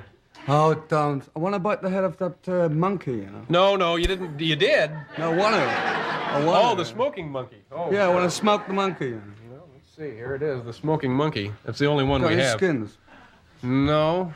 But you actually, or you did, maybe you didn't actually bite. Oh, well, it was a sheer accident, actually, because I got a lot of... Well, wait a minute. Before you start explaining it, let's tell them what you did. Bit the head off a bat. There, I said it. It wasn't Batman. It was like a bat. A real bat, yeah. Okay, now, you were about to explain that. I was just about to explain that, yes. What actually happened was I get a lot of weird people at my concerts, like, you know, it's kind of rock and roll, you know. And somebody threw a bat on stage, and I thought it was one of these toy bats. So I picked it up, bite the thing's head off, and suddenly everybody's freaking out because it's a real bat, because, like, on the stage set, like, the bat goes, like, asleep when the lights go on it, you see. So it was, for all practical purposes, a toy bat. Yeah, but I can assure you the rabies shots that I went through afterwards aren't fun. No, they're painful, I understand. Very painful. Now, did you know immediately, not having bitten into... Well, I've eaten some pretty rough chicken on the road, you know. Now, but there are other accounts where you've actually bit the head off was it a pigeon? Well, it's my hobby, you know. No, now, see, you're going to give these people the wrong... It's not really your hobby, is it? Let's have a look at your neck. No, hey. Now, explain that one. Your neck? No, the pigeon or the dove or whatever it was. Well, I was kind of peckish when they had the CBS convention. Also, I think it's important to remember that, like, you know, this shit's you hear the stories today and you're like, wow, that's crazy. It like broke people's minds back then. Just the introduction of Black Sabbath and the kind of music that they were playing and the environment that they created, like, it was something that people just had not seen before. And it's not that, like, rock star, it's not that Ozzy was the first to be the, oh yeah, drug fueled, living the rock star lifestyle, but even past that, like, the shit that he engaged in was, I mean, it just, for a lot of people, it's like they just couldn't believe that a person was doing things like this. Iced tea is great. Excuse me. Certainly, sir. And there was a Tommy Lee told a story of him shitting in a room and smearing it against the wall. in there, so I thought, well, like he was the kind of guy who, like, he would do anything. Pigeon. I mean, the pigeon didn't mind, man, because he had no choice, you know? Yeah. You know, Ozzy... There's not a lot you can say about that. I know, let's just, and this Have a look at your neck again. No, now stop that. And we don't want to spend all our time discussing you biting the heads off stuff, but now why would you want to do that exactly? Well, people have put me down for doing this, you know, folks, you know, but... Oh, I'm not putting you down. You want to do that, that's fine. But you see, the thing is, Colonel Saunders, how many chickens do you think he put to death? He didn't bite the heads up, but everybody else did. Yeah. Now, when you have a concert, does this kind of behavior attract a peculiar group? Don't tell me, please. We had one guy, for instance, I mean, you can imagine this guy. I'm going to Ozzy Osbourne concerts, and he goes to the house with an ox's head on his shoulder. And it's true. Goes to one of my concerts with an ox's head on his shoulder. And it's kind of weird, you know. Yeah. Is this okay to be doing this stuff? Well, let me ask you another question. Does it interfere with what you want to do musically? oh no. It enhances it. Uh-huh. I mean, what else? It's rock and roll, crazy world of rock and roll. But it seems very violent. Are you? It's not violent. The only animal you'll see on stage now is Ozzy Osbourne. You know. Mm-hmm. Yeah. I've got to. But every gig we go to now, it's like we get the Animal Society go. It's a federal thing to do kill. I don't kill anything on stage, apart from half myself after the night. Mm-hmm. Hmm. I'm pondering this information. What kind of a kid were you? Well, I wanted to be a brain surgeon originally. Damn, that's a crazy question because Ozzy actually had a really fucked up childhood. Just fucked up. I mean, he was like pretty much on his own as a teenager. Actually worked. You had some odd occupations. What kind of kid? Oh yeah, my first musical job was working in a car horn factory. Well, yeah, that's good. And then I thought I discovered heavy metal, as they call it. And that was better than car horns because it was louder. Yeah. But before that, you worked at was it a funeral home? I was a slaughterman, then I was worked in a crematorium. That was great fun, that was. It's all very strange. I'm happy you're here. I know that recently there's been a professional and a personal tragedy in your life. Yeah. And quite honestly, I'm surprised that you went ahead with your commitment to be here, and I appreciate that. And I know you wanted to take a minute here to explain. All I can say is, in the last week, guys, people out there, I've lost two of the greatest people in my life. But it ain't gonna stop me because I'm for rock and roll is for the people. And I love people, and that's what I'm about. Rock and roll is for the people. You wanted to mention something about the circumstances surrounding? Well, it's all under the investigation at the moment. I was asleep on the buzz as usual. The plane hit the buzz, everything went up, and so like I don't really. And the thing about Black Sabbath specifically is they were, they came into a culture that was, there were drugs. It was all the promise of counterculture, of, this hippie lifestyle.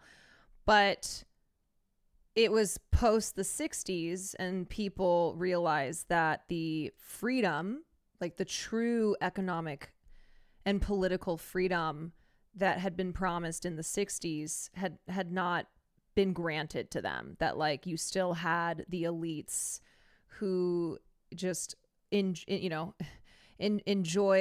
the power and privileges of their status. And so the music of Black Sabbath and the environment with which they were producing within the environment with, oh my God, I cannot speak. The environment which within they were producing these sounds was one where people were like, they were rejecting the fact that the promised changes of the 60s had not arrived. Punk soon to follow. That there was like this, there was like this darkness that kind of seeped into like the hippie music of the 60s. Okay. I certainly understand that, but nonetheless, I appreciate you coming by here tonight. Now, is the concert, the tour momentarily suspended? It's momentarily suspended, but I'm going to continue because Randy would have liked me to continue, so would Rachel. And I'm not going to stop because you can't kill rock and roll. These are your seamstress and also your guitar player. So when will the tour be renewed? We're going for April 1. And with God's luck, we'll do it, But I'm going to get out there and do it. It's the best thing I can do, Okay. It's the only thing I can do. Well, again, my thanks for coming by. And I think another interesting thing is that the drummer of The drummer of Black Sabbath, Bill Ward, he basically looked at their branding as the equivalent of horror movies, but make it rock. And the 70s were also a major decade for horror movies. There was just an explosion of the genre.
I mean, man, just imagine being like a disaffected teen, 1970. Everything feels grim. The promises of the promises of the 60s feeling like they are even further away. This kind of I don't know, these feelings of like alienation, of darkness, of apathy, and then in comes Black Sabbath. We're gonna number now called War Pigs. It's a number of new LP. I mean, I don't think we need to imagine that hard. Totally. I just think it's always interesting. Like, I think it's always interesting to think about living in that era where there had never been anything like Black Sabbath. This genre of heavy metal, which they pretty much invented, just being blown away by it, you know, where for those of you who were Black Sabbath fans and did not grow up in the 70s and maybe discovered it in the 90s or in the 2000s, and how the music spoke to you, obviously, the sounds, the lyrics spoke to you. And I just think about like being alive at this time though, and never having had something like this before, and finally, and being like, oh my God, finally something that speaks to my, that is externalizing my feelings inside.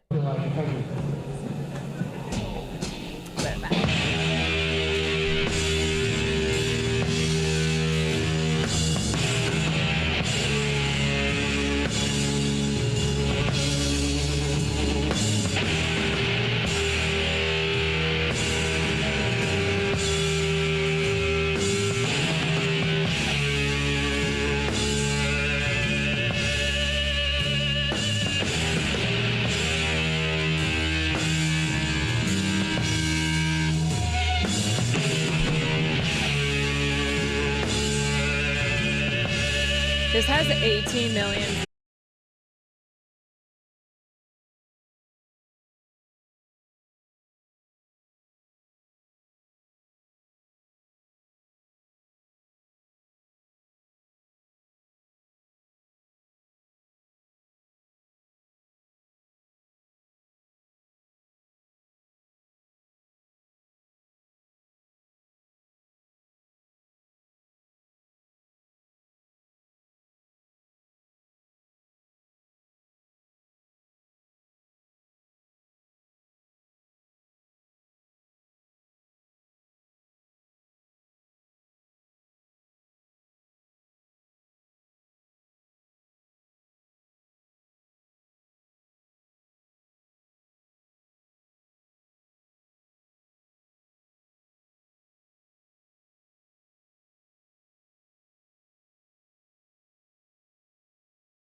Also, Brian May from Queen. Freddie would have come with receipts about his famous queer parties.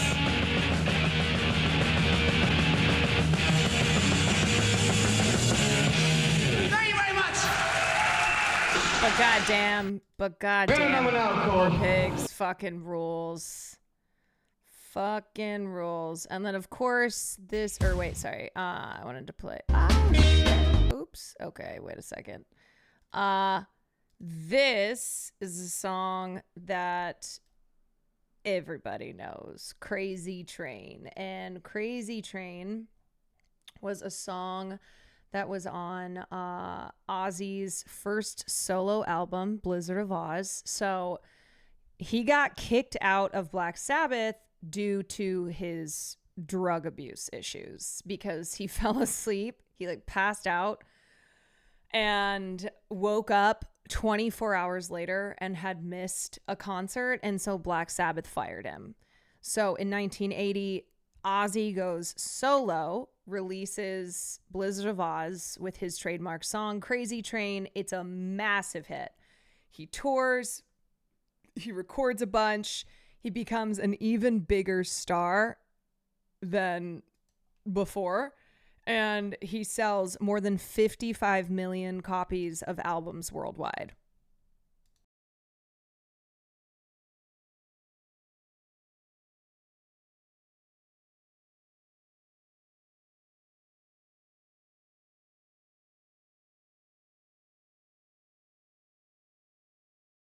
Damn. Man, this hit's different now that I'm older. I mean, isn't that how music works, you know? Speed Razor, thank you for the 5 gifted subs. The first time I've heard this song since my mom passed last year, and this hit's different. Yeah. I mean, that's the ability for music to speak to us at different points in our lives. And maybe you heard that song when you were a kid and you liked it, but maybe you were an adult and you've been through a lot more shit and that song hits differently. Yeah, I love that one. Love. Okay.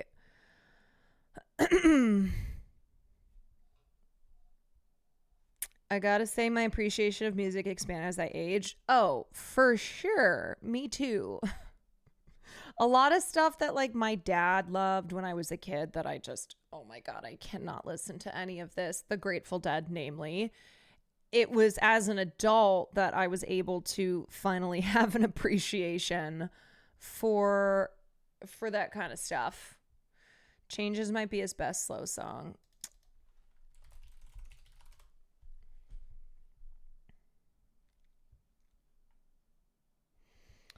Okay, let's see. There's the live. Let's do live in studio. Was my dad a Deadhead? Yes. My dad was a hardcore Deadhead. He told me that he lost track. He stopped counting how many shows he'd been to after like 300. But yeah, he traveled around. He would just go from show to show, somewhat of a groupie. 300 what? Yeah. And did a lot of drugs. My parents are the exact opposites, truly polar opposites. My mom claims she's smoked weed one time, which we know isn't even true because my dad says she didn't inhale. Your dad and my middle school English teacher probably knew each other. Probably. Yeah, my dad grew up in the Valley in California and he was obsessed with the Dead. He, in college at one point, ended up, he like took a year off. I don't know. He took a year off, was seeing Dead shows, gambling, doing stuff like that. It's kind of amazing when I think of my dad's lore that he went on to like become a doctor and have 5 kids and live in the Midwest. I was like, wow, this is really different from the life that you the life that you once lived.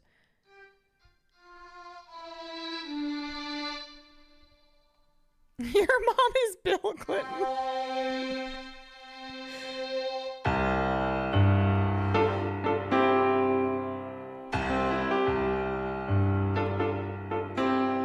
I feel unhappy. I feel so sad. I've lost the best friend that I ever had. Yeah, it's called Dad Lore, true. She was my woman. I loved her so. But it's too late now. I've let her go.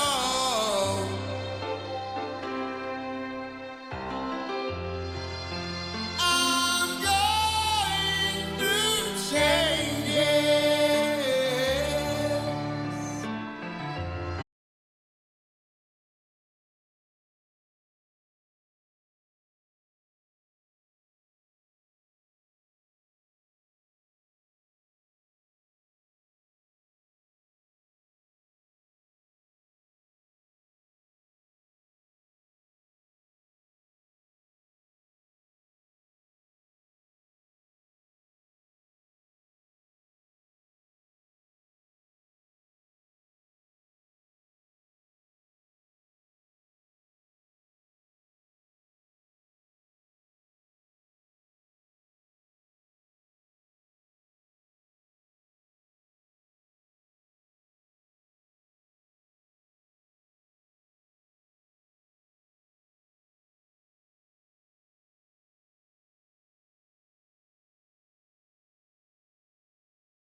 It's wild, like, how strong his voice is here.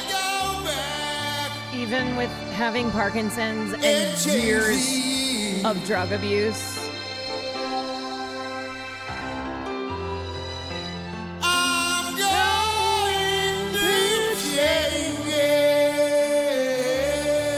This is the intro song for Big Mouth. I've actually never watched it.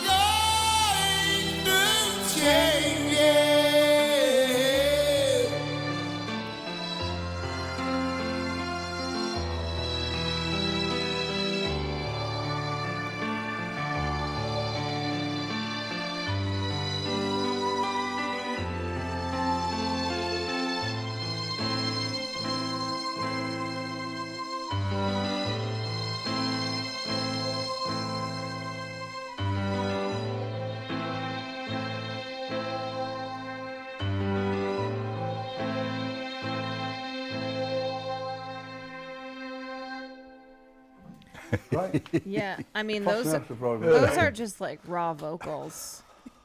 That's wild.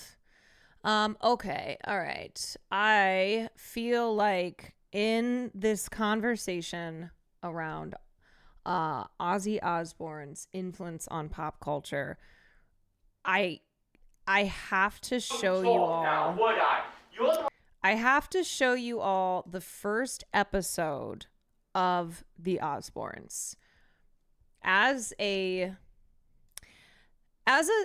self-taught pop culture historian, I am always really interested and I'm fascinated by like these major moments in pop culture. So I don't watch reality TV for the most part, but I know, like, I'm fascinated by the history of reality TV. And as I said at the start of this conversation, The Osbournes was a show that premiered on MTV in October 2002.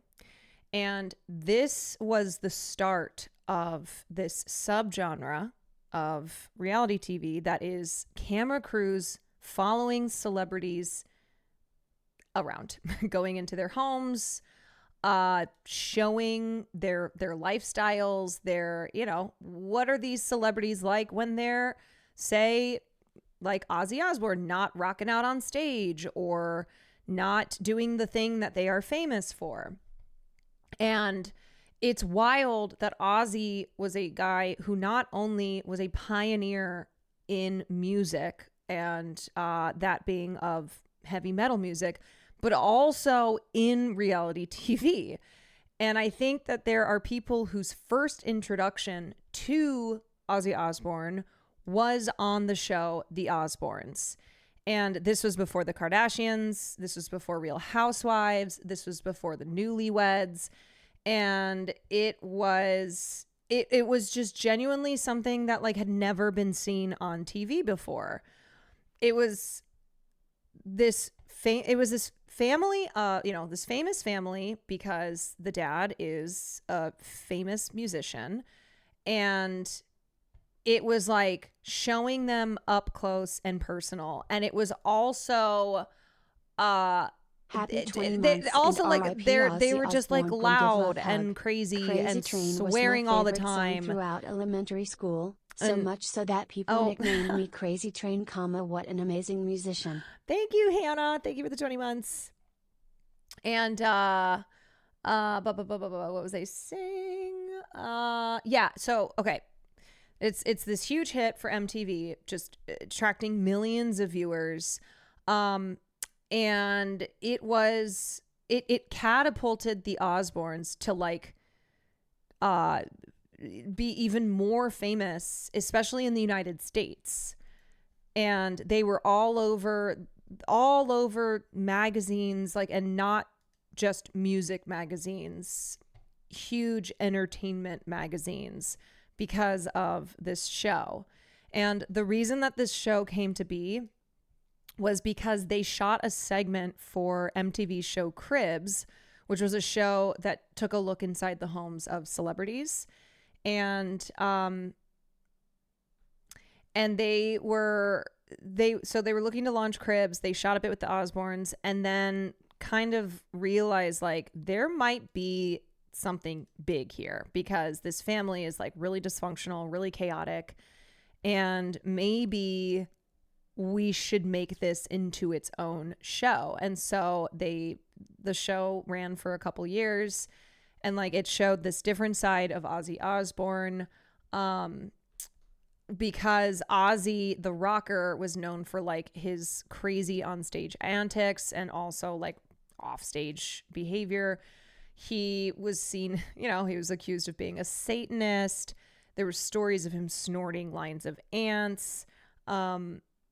He was this Prince of Darkness, larger than life guy. And then on the show, he's a dad, right? He's looking for the remote. He's like having to deal with his brat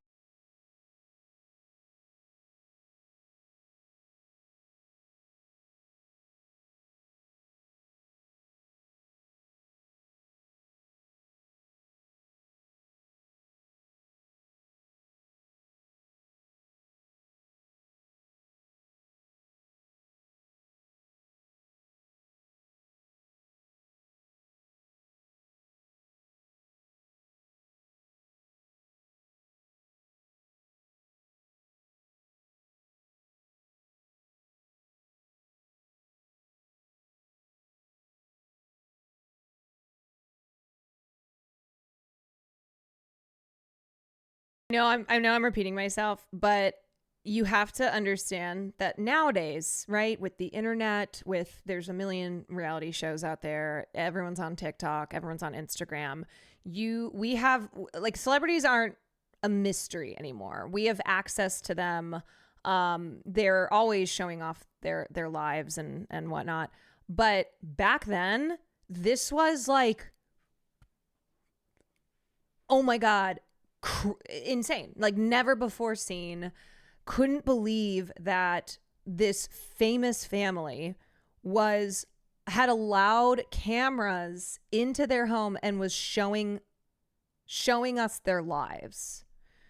MTV was king of getting into people's homes and personal lives. Yeah, and not just like a quick episode on, not just like a little episode on a show like Cribs, but an entire trouble for things in the past if they had bad reputations, and they could fix all of that. They could rehab their images through something like a reality TV show.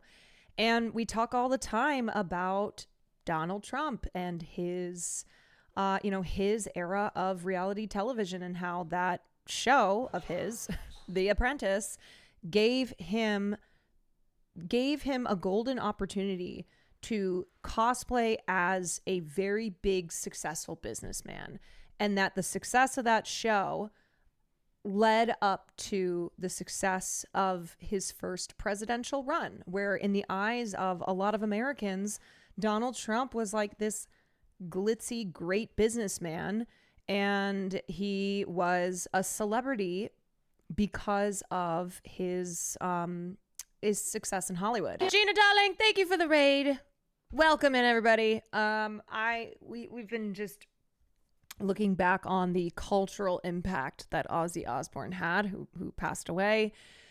And we started off with, of course, the music of Black Sabbath, and then his solo career. And then the second part of this is looking at the influence that not just Ozzy, but the Osbourne family had on reality television. And that this show, The Osbournes, which came out in 2002, it premiered on MTV, really created the template for celebrity reality TV. So in the early 2000s was when reality TV really had this massive explosion, which is, reality TV in general has Real World in the 90s largely to thank for the introduction to this genre. But as far as like celebrity reality TV shows, think the Kardashians,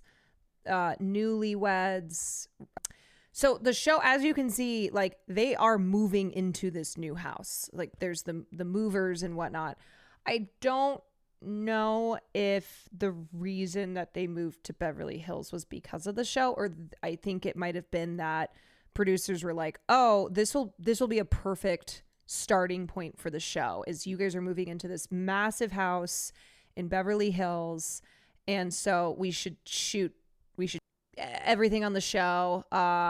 It really was just like a casual, oh yeah, okay, that's fine, I don't really know what this is, but whatever. And because like it was known that the Osbournes' house was, that they were filming at their house, that they were that it was a live set, there was kind of an unwritten agreement that if you came over to the house, then you were agreeing to be on the show. I remember Kelly's feud with Christina Aguilera on YouTube. That's really funny. Meet the perfect American. How many episodes are in this? There's 1, 2, 3, 4, 5, 6, 7, 8, 9, 10. Or 1, 2, 3, 4, 5, 6, 7, 8, 9, 10. You guys really want a new React show? What are we thinking? I mean, this is like, when you talk about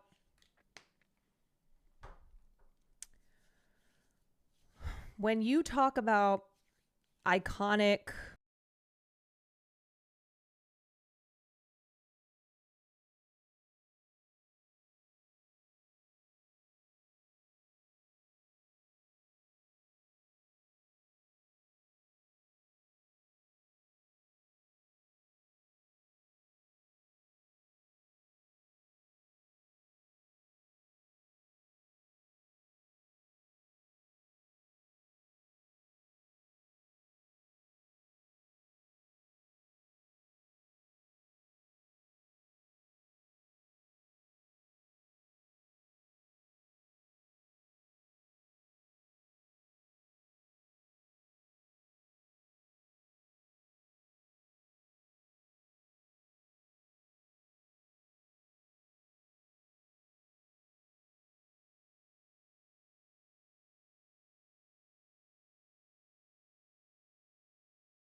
animal. No more animals. The top diva in the house is Minnie. She rules the roost. Minnie can do anything. And then we have Maggie, who's next in line. Maggie I call heroin chic. And then next is Crazy Baby. We changed her name from New Baby to Crazy Baby. She's a bit neurotic. And then there's Pip. And then we have the gay one, Martini. Martini Bianco. We have Puss. And then we have Lulu. She grunts a lot and she's got very big. Looks like a seal. Lola is very big and boisterous and adorable, but Get off the fucking... Oh my God. She's demolished the fucking seat. The Osborne family is a great family of wasting money and saying, well, maybe we have too many dogs and we'll throw the cat in just for fun. Fucking hell. And like the thing is, they live in such a big house, right? Beverly Hills. You obviously know they're rich, but because of shit like this, they just seemed really relatable. They just seemed like they were crazy, but chaotic, but people loved how they felt like relatable people. Sharon! Jack. What? The dog at the fucking chair. Look at the chair. She at the fucking cushion. Lola did. Oh, fuck. You're gonna have to fucking dye a pink because if he comes back here and sees that dog. Oh, there it is. It's so lovely. We're not gonna have two cats in the No, I am going to get it well and then put it in a cat rescue. No, you won't. You'll end up keeping it. I'm not gonna Then keep what you can do it. is... This is fucking so dysfunctional. Hey, excuse me, that fucking chair is dysfunctional, okay?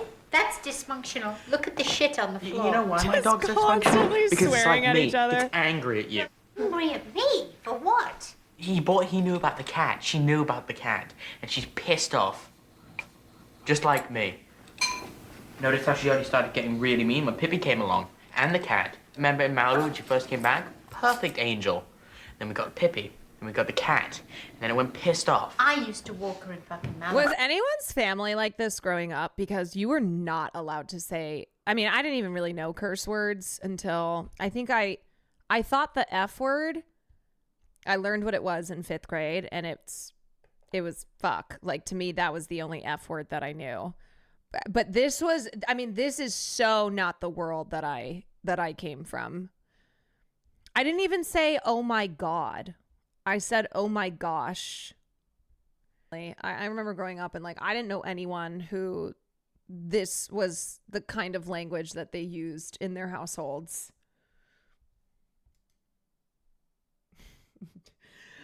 Gosh dang it. My parents encourage profanity. They're like, in this house, you swear. You're going to be a part of this goddamn family. You're going to say some fucking curse words. Get the fuck off. Right? Hi, Pippi. Hi. Can I feed Pippi to Damn the it, coyotes? darn it. Hey, let's talk about Lola and her fucking one-way ticket. Let's not. Let's talk about Minnie's and her ticket to the freeway. Oh, no. Never, never, never. I feel like breaking into song every time I see her. Her voice is crazy. Jack, if he sees that dog. Never. Oh. Yes. It's such an odd thing. He was going to show me the stray cat. It's about to get into the cage because we put a can of tuna in there. Well, then we'll kill him.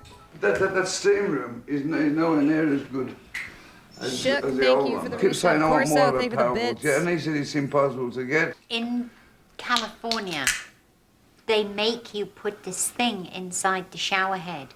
So it restricts how much water Oh, I and the see, pressure to save water. When they fuck off, we'll take it off and adjust it. But No, we won't. No, we won't. We won't break the law, Sharon.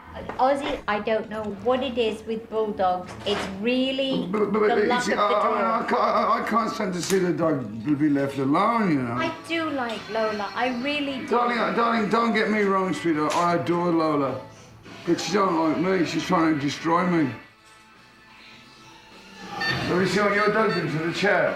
Yes. Isn't there a fucking boot camp for dogs? Yeah, there is. Josh sent his dog there. She needs a fucking good booting. Why can't we get like you know, people get like Lassie type, you know, dogs that do tricks? Now, mind you, I'm going to strike. I'm not picking up another turd. I'm a rock star.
I love the smell of chewing gum or something. I know.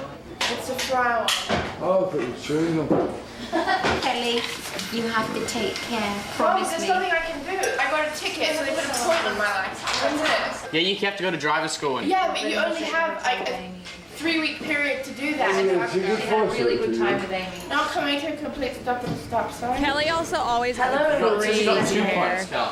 No, I have 1 point. It says if I get another point within 12 months, then I could get my license taken away. But all my friends have like 7 points and they've not had their license Jesus, taken 1 away. point, Kelly, you've got to spare. Choose fuck. No, someone told me that if there's clearly no one coming, you just have to yield. Do you know what's really funny about this?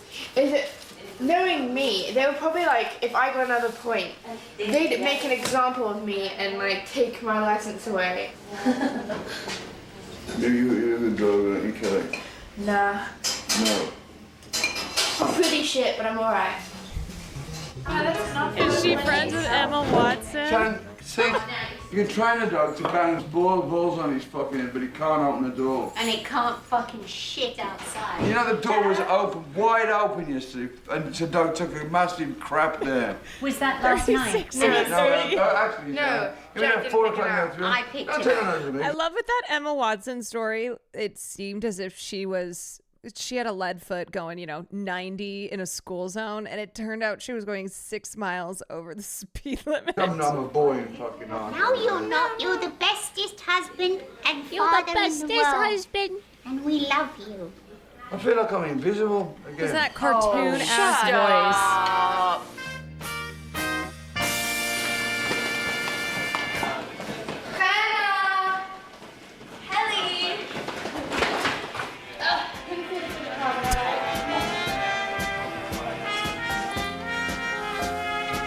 Yeah, this was a constant. The animals just pissing and shitting all over the house. Bible. In the book of Psalms, a multi-headed sea serpent is killed by God and used to feed the Israelites. Nice mud I'll get that for you pie. as soon as I'm finished getting ready. No, now.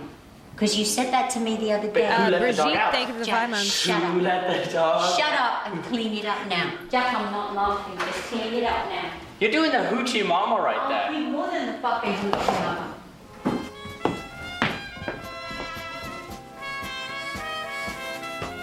Two hearts Oh emoji. shit. That's tough. Did you meet my dad? No, we didn't officially meet. Dad, this is Elijah. Dad, it's Elijah. How are you? Nice to meet you. That is crazy. This is Elijah, and it's Elijah Wood. We're gonna go see Billy Corgan's new band. Oh yeah, Swan. Billy I think Corgan, it's Smashing because- Pumpkins.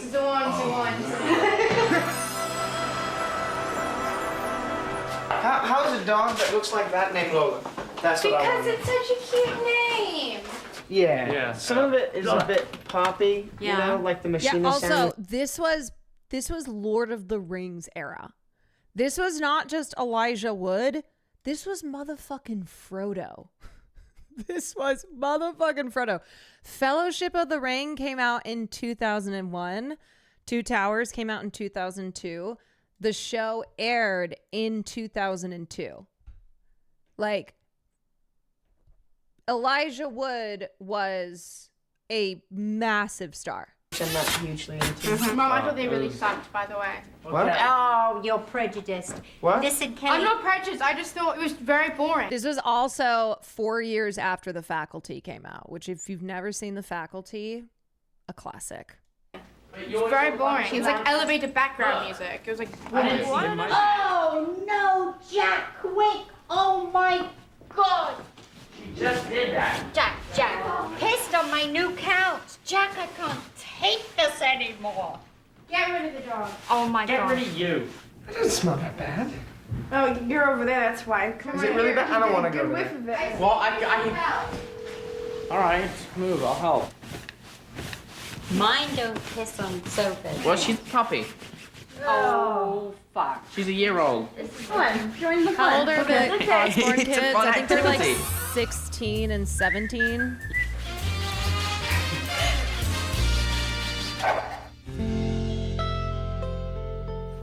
You attack people. Not in front of Frodo. Stop it!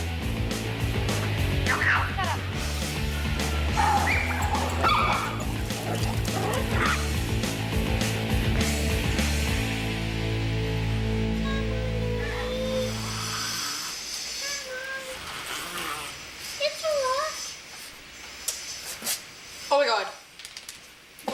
She just fucking phoned on me. Last night poor we animals. had made the decision that Lola had to go because Is she going? she shit last night like I've never seen shit in my life. And she shit in my room and in the kids' playroom. It was like a fucking alien on the floor. And so I had decided, and Ozzy, that this is it. This dog has to go. She just has to go. But then as Ozzy's walking down the stairs to leave, he goes, I wish I could go back in "Don't get time, rid of and I Lola, would I take. love her." I would take Lola. You can't, Mom. I don't get you. You can't just get rid of a dog that like you've grown to love and say, oh, it's all right, bye. But Kelly, She shits aliens, okay? She eats everything. I'm sitting in a chair. She's eating the fucking bottom of the chair. But she's so cute. Well, that's a you problem. Bitch! Stop it. No, Kelly, please leave her. She's not well. But Minnie's a bitch. She's just an evil cow that just loves all the attention, so she won't let me touch her. Kelly, she's gonna make a. Why did they pay for a bleep at trainer? your face in a minute, and you're gonna no. Oh my God. Ozzy, I booked a woman who's coming over today who wants to sit with us about the dogs, about the shitting. Oh, darling, no matter what woman you get over, open the fucking door. No, it's a therapist, and she's going to help us with the dogs. No, darling, you don't need a therapist. You just need to get up at 7 and open the fucking door. Hi. Hi. Hi, who are you? I'm Tamar, the dog trainer. Hi, I'm Sharon. Nice Hi. meeting you. Hi, guys. There are so many. Yeah. She's the only one that doesn't piss and shit on the floor. Oh, no. Really? All of them do? Yeah, Ozzy, this is Tamara. This is Ozzy. Hi, I'm the dog trainer. What if we got a piece of wood and whack the dog around the back of the head with it? I need you to make you more important in your dog's mind. Okay. Do you know, like, there's this weird thing with rich people in Los Angeles. I swear. They have a lot of animals, and their animals just like piss and shit around the house. I know it sounds crazy, but the Osbournes were far from the only like famous family in Los Angeles who had all these tiny dogs that would just like shit and piss all over their house. This is a thing. I don't know. I don't know what it is. Don't call CPS. Whoa. Rich people are filthy and don't know how to take care of themselves. It's wild. Yeah, like what do we think that is? Just rich people being just having no common sense? I don't know. Just buying a bunch of designer dogs. That's really the bottom line. But don't tell me. There's a reason Cesar Millan had so many rich people on his freaky show. Yes. My guess is that these dogs are spoiled, rotten. Like This playing the bulldog's situation. mad. This bulldog is insane. Oh, look at that. He's so cute. Lola is so gorgeous. Look at that. She's destructive. And Yeah. she jumps on my son's bed and urinates on his bed. Yes, he was telling me. When you think of a dog, they have the wiring of a wolf. So although they live in this beautiful home and they have all their needs taken care of, the wiring is still like, I need to go hunting. I think she's a fucking Fruit Loop. You definitely have a pack here. A lot of dogs, and they completely undermine you because they don't really need you. You are the leader of the pack. See, I thought I saw it all, but now I have a I fucking would dog keep the chicken and therapist. I'll Fuck, you know.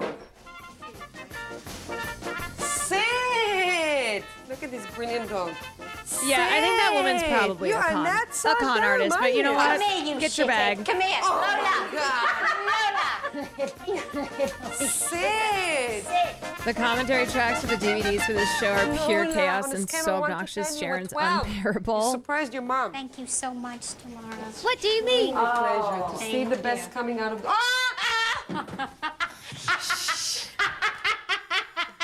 We're not working on housebreaking yet.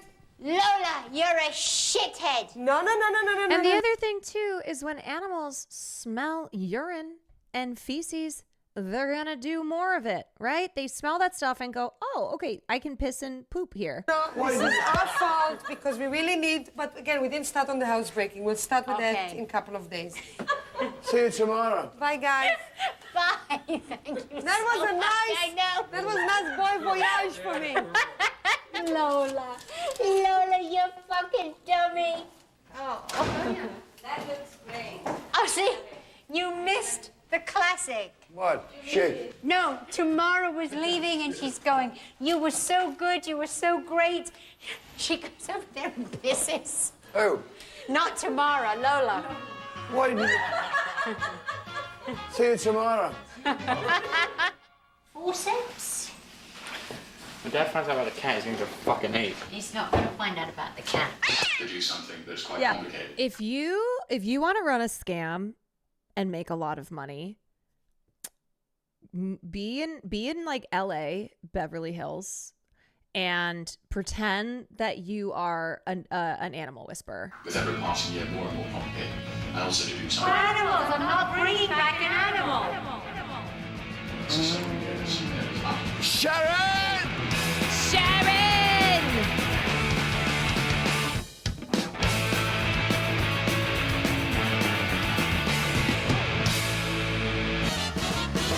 Next time on The Osbournes. Doesn't he look handsome?